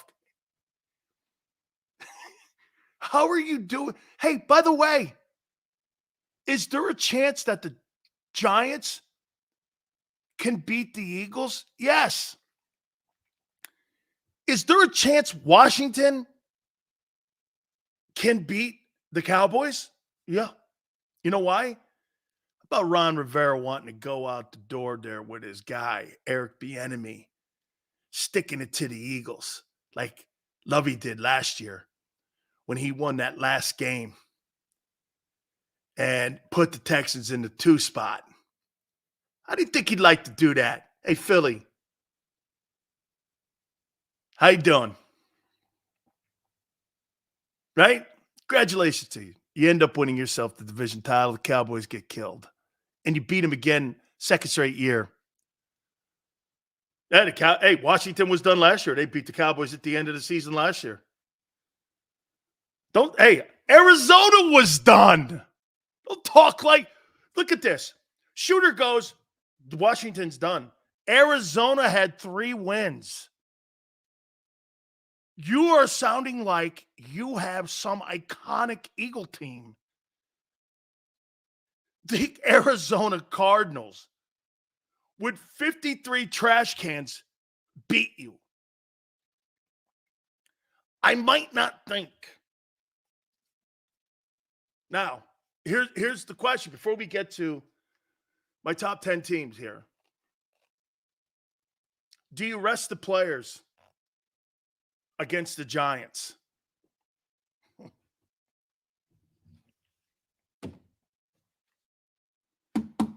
Do you rest Jalen Hurts? Ooh, then he doesn't get 4,000 yards. Or do you play him a half?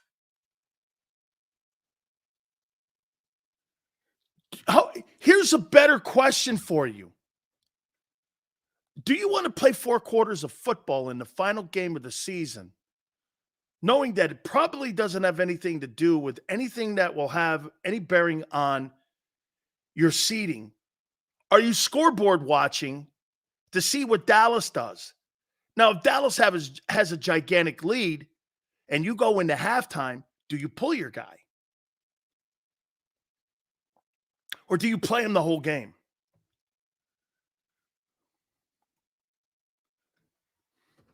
It won't matter if you lose. Well, maybe it does matter because the Lions are still moving around. Well, the Lions got beat by the Cowboys, so I don't know what that does with the seeding. I think you got a scoreboard watch, like LJ said. I think you got a scoreboard watch. Because if the Cowboys have a huge lead, I'm sitting Hurts. I can't have him injured going into the playoffs. He's the only thing that gives me a chance to win. Watch old Nick, though. They'll start running RPOs in the final game of the year. Hurts gets hurt, and that he will get fired then.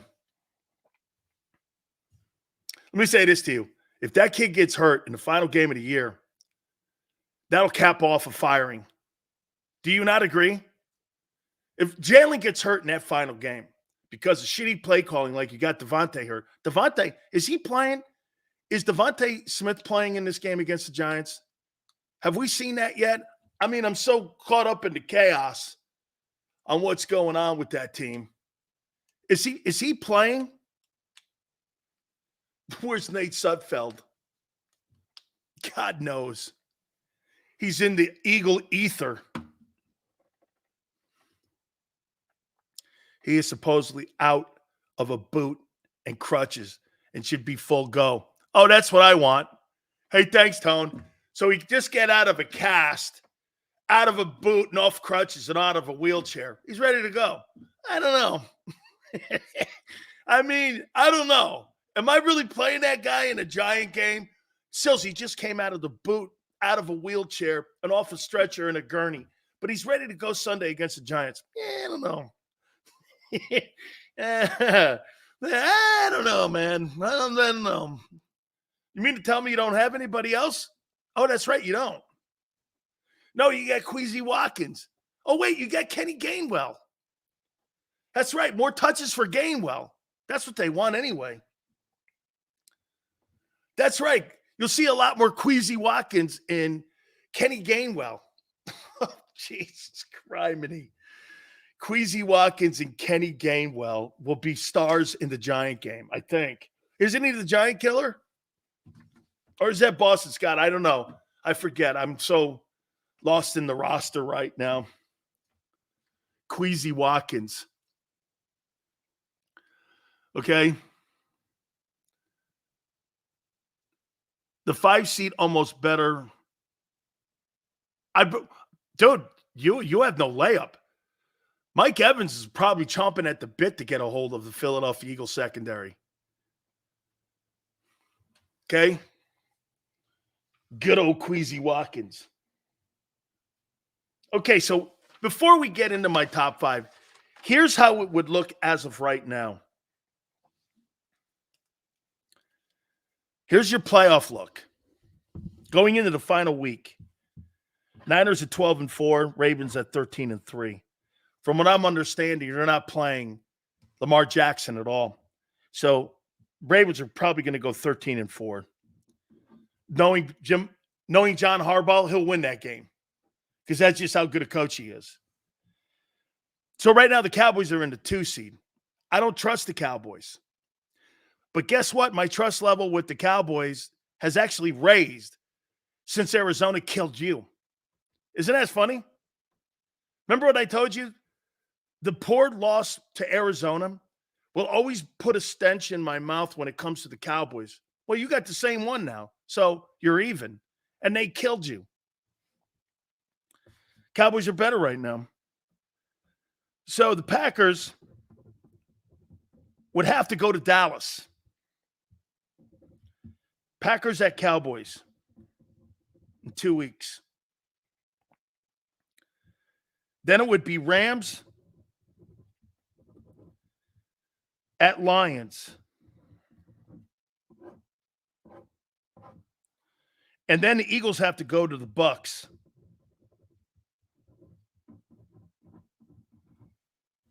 And that would turn out to be Cowboys win.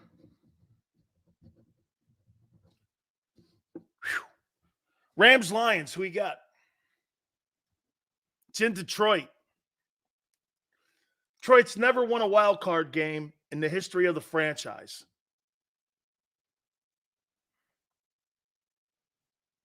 Man, Sean McVay's a great coach. See, I don't think the Rams could go on a long run, but I think the Rams can beat that Lions team. I'm going to say upset. I'm going to say the Rams win that game and beat the Lions.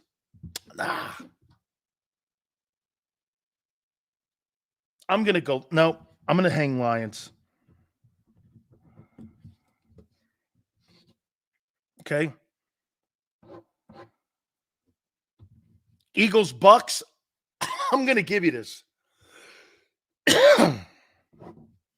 Then it's Eagles in the divisional round at San Francisco for your baptism. and you're going to be dunked in water. Okay? Right there in the Pacific Ocean. You're going to get your christening. Okay? Yeah. Hey, you're going to get baptized in that game.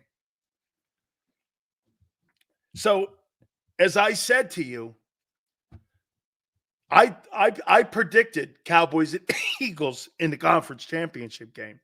And I said the Cowboys would win because the Cowboys would host this game at home. If the Eagles were somehow to beat San Francisco, the NFC championship game, as of today, would be in Dallas. Okay?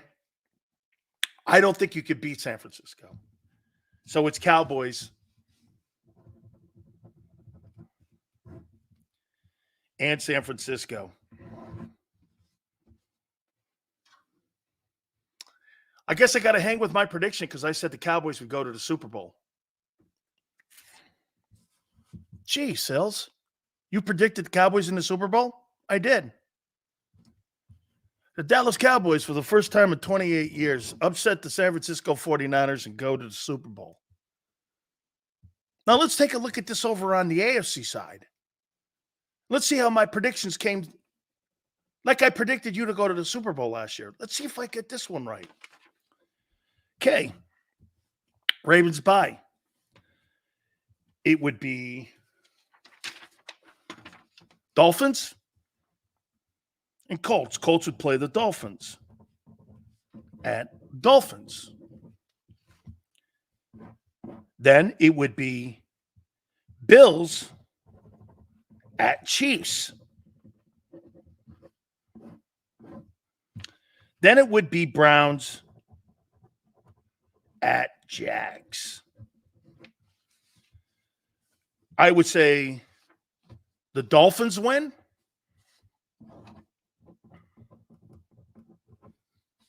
The Bills win.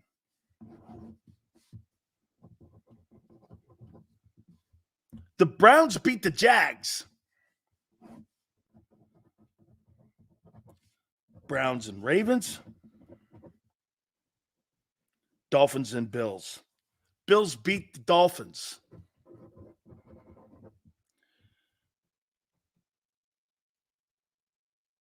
Ravens upset the Browns upset the Ravens.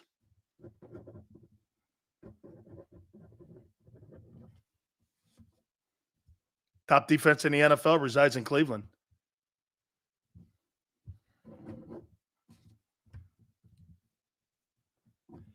Bills beat the Browns. And my prediction of Bills and Cowboys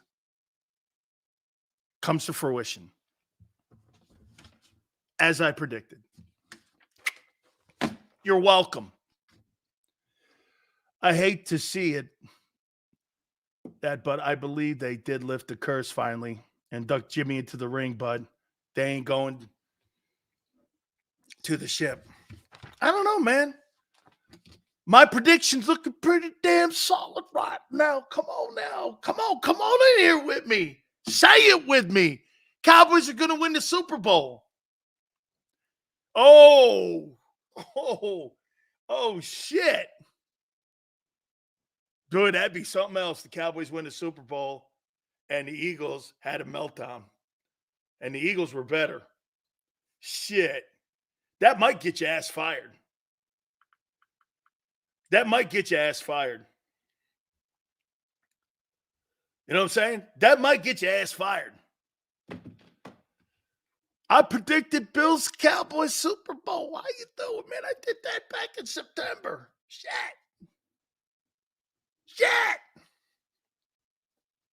Cowboys, remember I said Cowboys are going to win the NFC. But I thought they'd play the Eagles at the link. I did.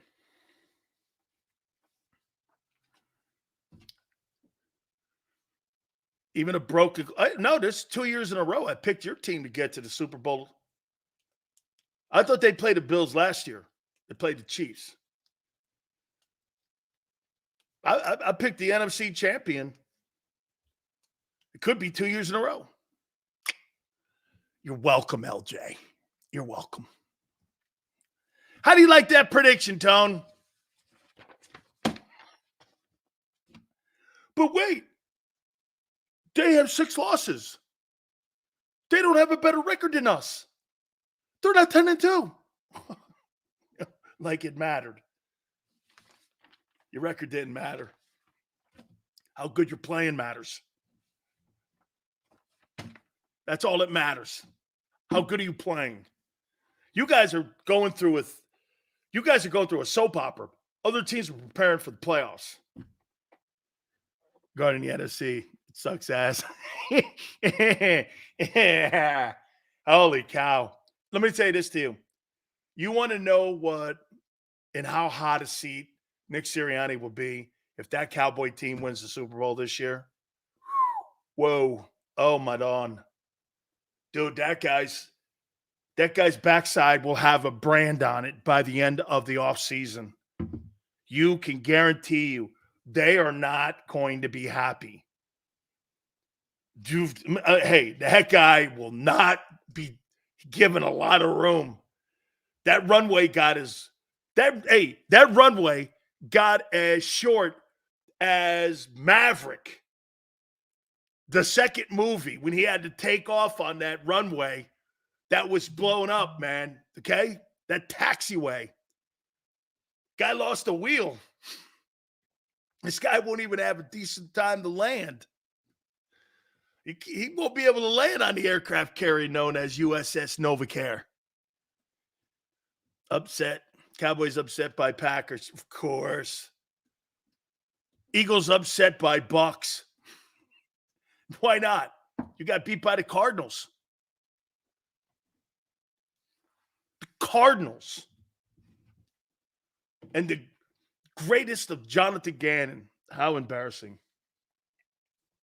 Here are the Super Bowl odds. You know, you're not that bad, actually. Vegas and Atlantic City are still hanging in there with you a little bit. The Jags and the Browns are at plus 3,300. The Lions at plus 2,000. The Dolphins plus 1,200.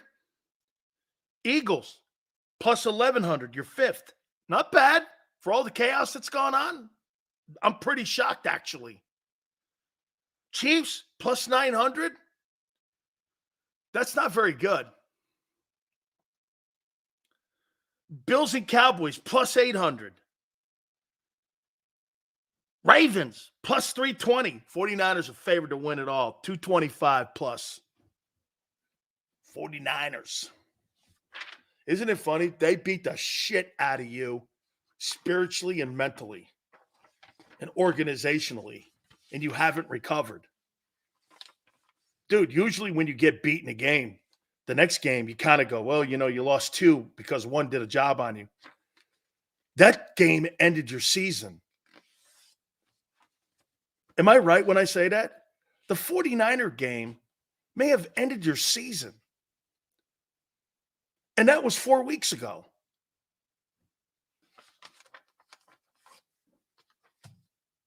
Hey, that happens. Team knocks the starch out of you and it's over.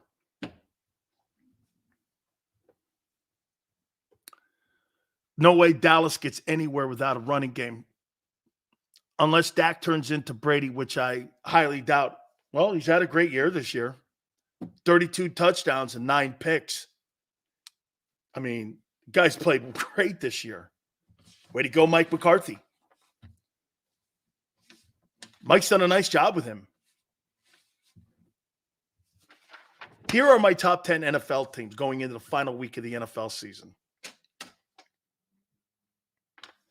I probably have more respect for you than anyone out there right now. Fox Sports has you out of the top 10. I don't believe that. You know why I don't believe that?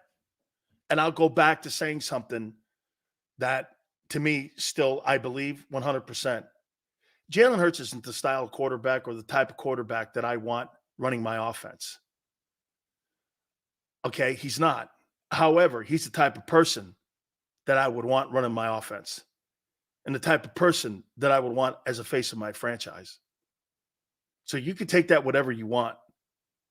I think he overcomes a lot of short givings, coaching, meddling, his ability at times. He's not the greatest passer. He's getting a ton better.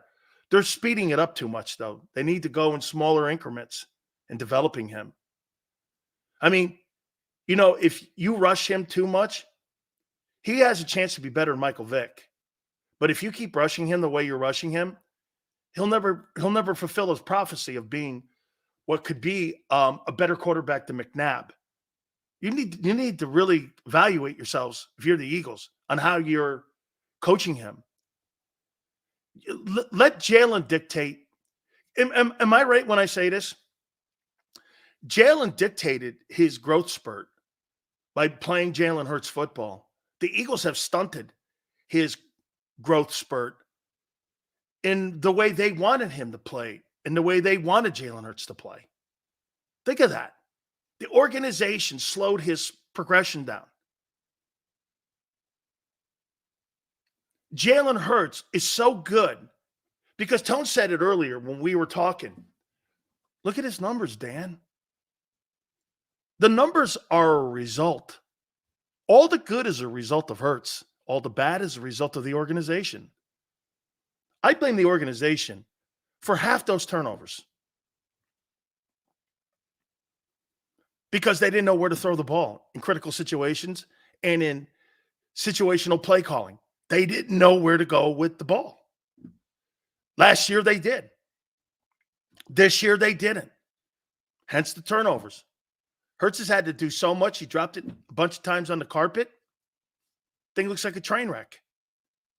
And get this, all the great things he did are diminished. Why? Turnovers. He was more effective last year not throwing for $4,000 than he is this year potentially throwing for $4,000. How's that possible? Well, you had untimely turnovers that the team puts you in.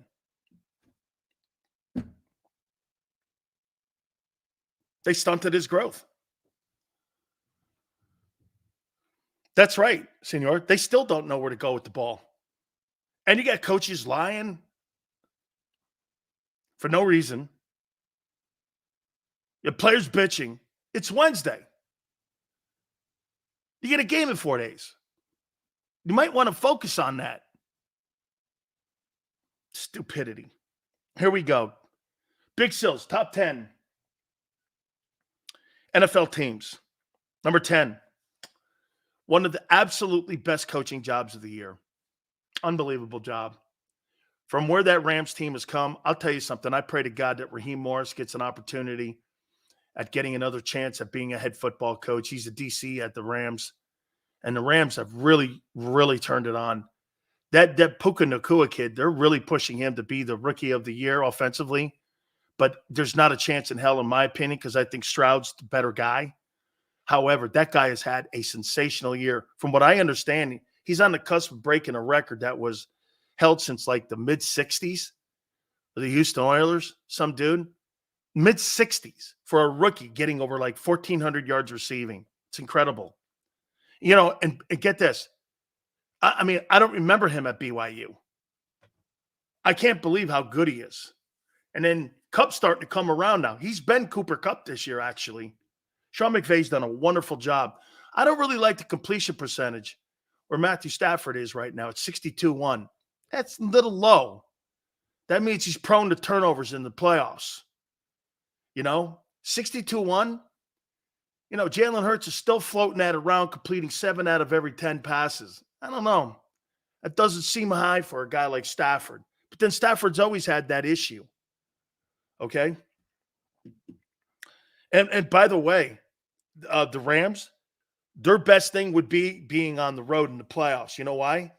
They don't have a home field advantage. Have you ever watched a Rams game? It doesn't matter if the Canton Bulldogs come in there. They'll have a bigger crowd than the Rams. This is crazy. I have the Kansas City Chiefs at 9. They're 10-6. By the way, of the top 10 teams, 5 are NFC, 5 are AFC. Funny how that whole thing ended up coming out balanced. I got the Chiefs at 10-6. They're really good defensively. I don't see it offensively. Isn't that crazy? With a 2-time Super Bowl MVP, they've been to 5 AFC Conference Championship games in a row, and I see them as the 9th best team in the league. At number 8, I've got the fake Rolexes, known as AKA the Miami Dolphins, at 11-5. Miami can't beat physical teams. They're like a they're just not physical. They're like a fake Prada bag, fake Rolexes. You're 11-5. I think the Bills beat them. The Bills killed them the last time they played them. I think they kill them again. Now, the advantage is it's in South Florida. This is an incredible story, too. Kevin Stefanski's got to get a lot of love, in my opinion, for NFL Coach of the Year. He's got to get love. How in the world, am I right? The Browns have the same record as the Eagles? How? Was Joe Flacco a backup in Philly? Wasn't he a backup in Philly last year? Did I remember that right? Was Flacco in Philly last year before he went to the Jets? Or was that the year before? Joe Flacco and the Browns have the same record as the Philadelphia Eagles. That's insane. I got them as the 7th best team. Now, mind you, Fox Sports doesn't have the Eagles in the top 10. I have the Eagles 6th. I have them at 11-5, and they're 6th. A lot of drama, a lot of noise, and not enough football talk. I spend more time today talking like Talk Soup. My show should be the National Talk Soup Show today. It's like Talk Soup. All we talk about is the drama going on with like movie stars. It's like Talk Soup. It's like the E channel. Like, you know, those guys doing those exposés on like the failed Hollywood actors. That's kind of what this has turned into. Coming up on E. As the lies turn in Philly. Of all these teams too, man. The drama, usually the drama's around this is the best thing ever happened to the Cowboys, the Eagles. There's more drama around the Eagles than the Cowboys. I never thought I'd say that. I got the Lions at 5, 11-5. Dan Campbell in that stupidity of going for the 2-point conversion. Dude, kick the freaking field goal or the extra point. Kick it. Beat him in overtime. The Cowboys would have folded. Instead, he gave Cowboys life, and you basically gave them the NFC East by doing that. You would have put the Cowboys on the road. Okay? And they wouldn't have had a chance to host 2 playoff games. Think about what they did NFC scheduling-wise. They gave the Cowboys a chance to have 2 home games. Now in Arlington, where they're unbeatable. So in theory, you set the table for them and you made their least amount of resistance to get to the NFC title game easier than having kicked it and make them win and make them beat you in overtime. I just should have kicked it. Always remember something. Trey goes like this, Nassil's refs got him. Don't ever go here. Here's a rule for you, Trey. Don't ever go into an opposing team's building thinking you're going to get the refs to side with you. Always put your own destiny in your own hands. If you think you're going to get calls at Jerry World and you're Detroit, that's wishful thinking. The league wants them in the NFC title game. The league wants them in the Super Bowl. What would make you think you're going to get the benefit of the doubt?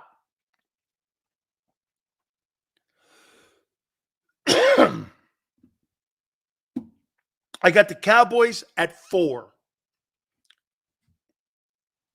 I got a little more faith in them after you got killed by Arizona. I got the Bills at 3, playing some great football.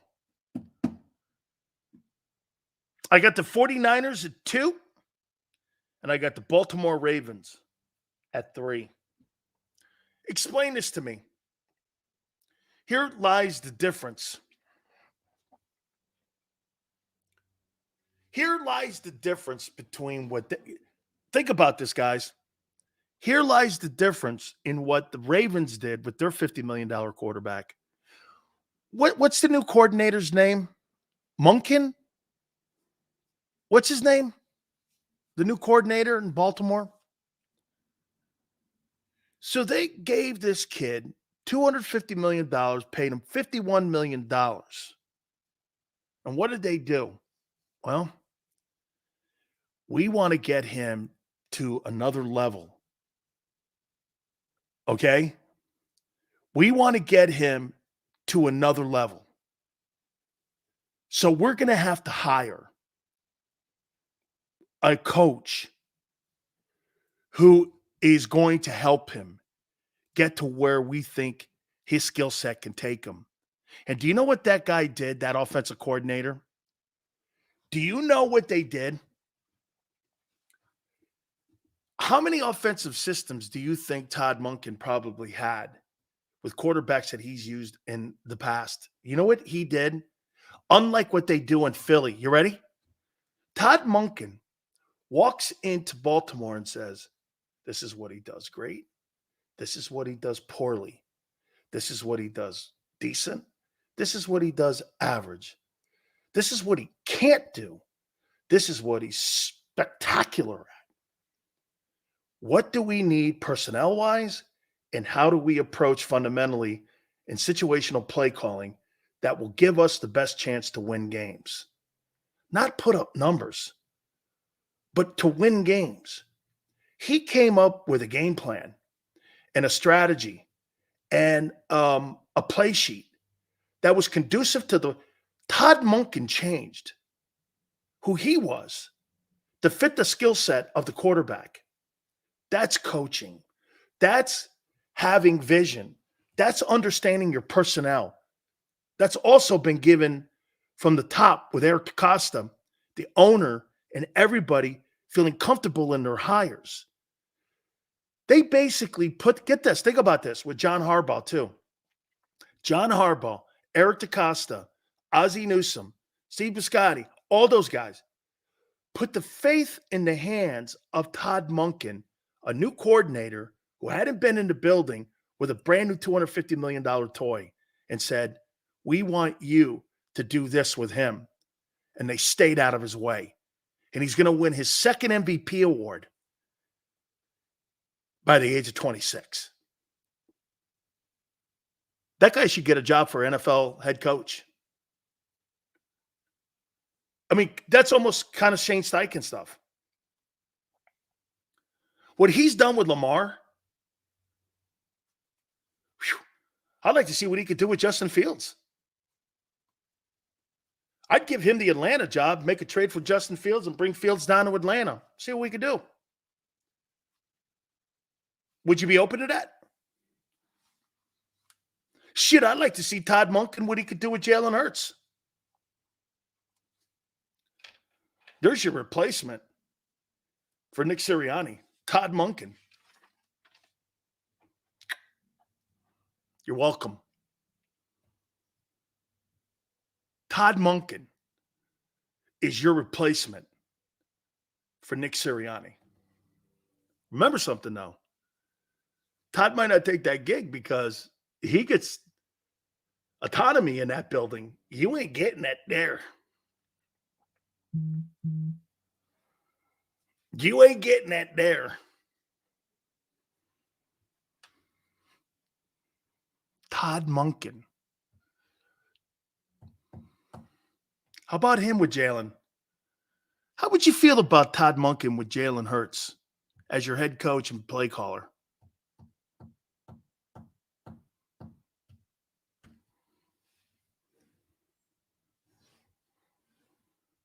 I'd hire Lovie Smith as my DC if I were him.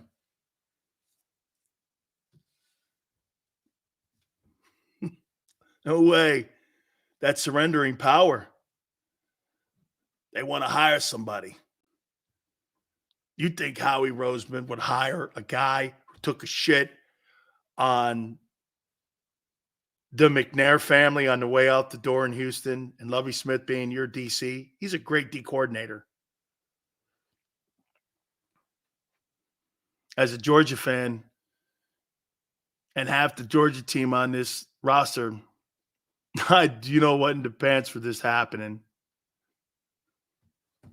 Todd Monken. You don't want to hire a gigantic name? Okay. Get the guy who created the MVP in the league who has a skill set like your quarterback.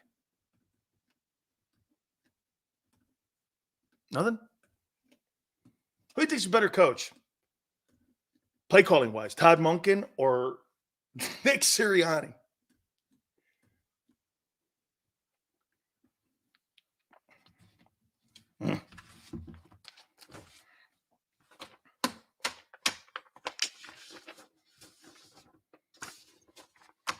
I think we just found your replacement. Oh, he's going to get a job. Atlanta will call him. Who else will call him? Would Tampa call him? Depends on what the Bucks do in the postseason. Bull's going to get him in there. They're going to fire. Whoa. Todd Monken to Chicago. They're going to fire Matt Eberflus. They'll fire him Monday. Get him a better coach. And they'll hire him in Baltimore. Watch. I would hire him. You know why? Justin Fields will listen. He's going to have the equity of maybe a Super Bowl win and an MVP.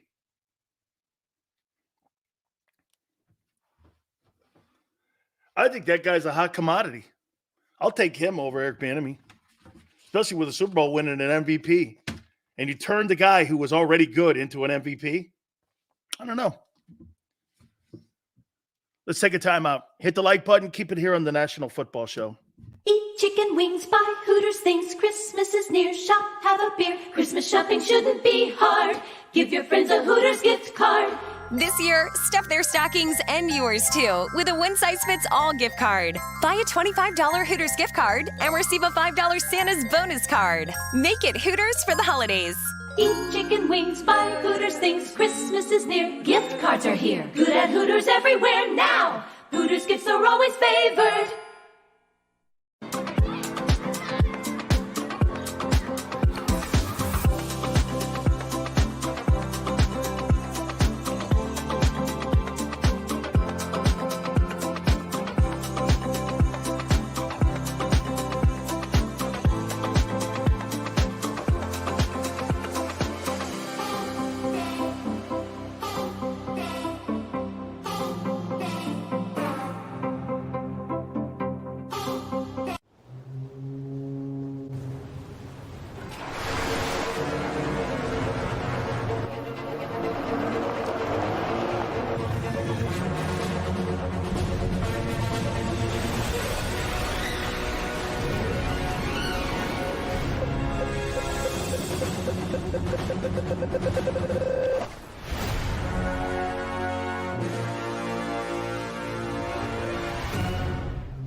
Any professional sports coach will tell you there's no substitution for preparation. At Malamut & Associates, that is a tenet by which we live.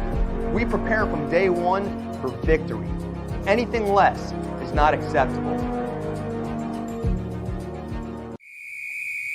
Underdog Fantasy has a way for you to play alongside your favorite football team all season long with their fantasy pick'em game.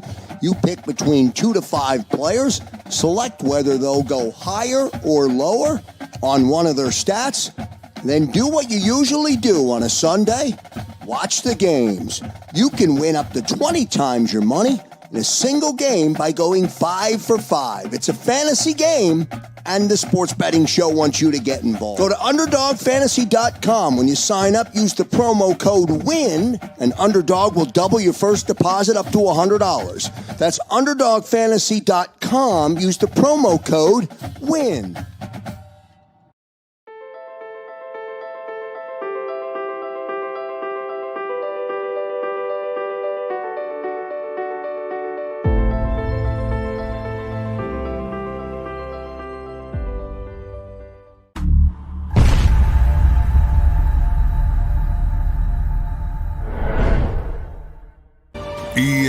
EAGLES, Eagles.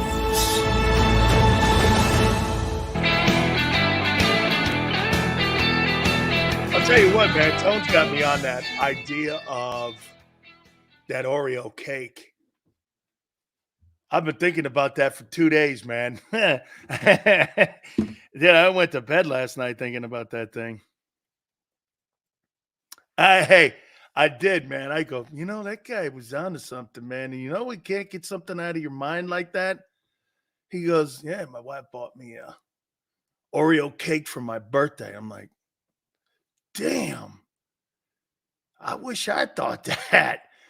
You know what he made me do? I'm not really an ice cream eater because I'm lactose intolerant. I'm not really but dude, if a doctor came to me and told me you can't eat shellfish anymore, I'm like, well, guess what? I'm going to OD on lobsters.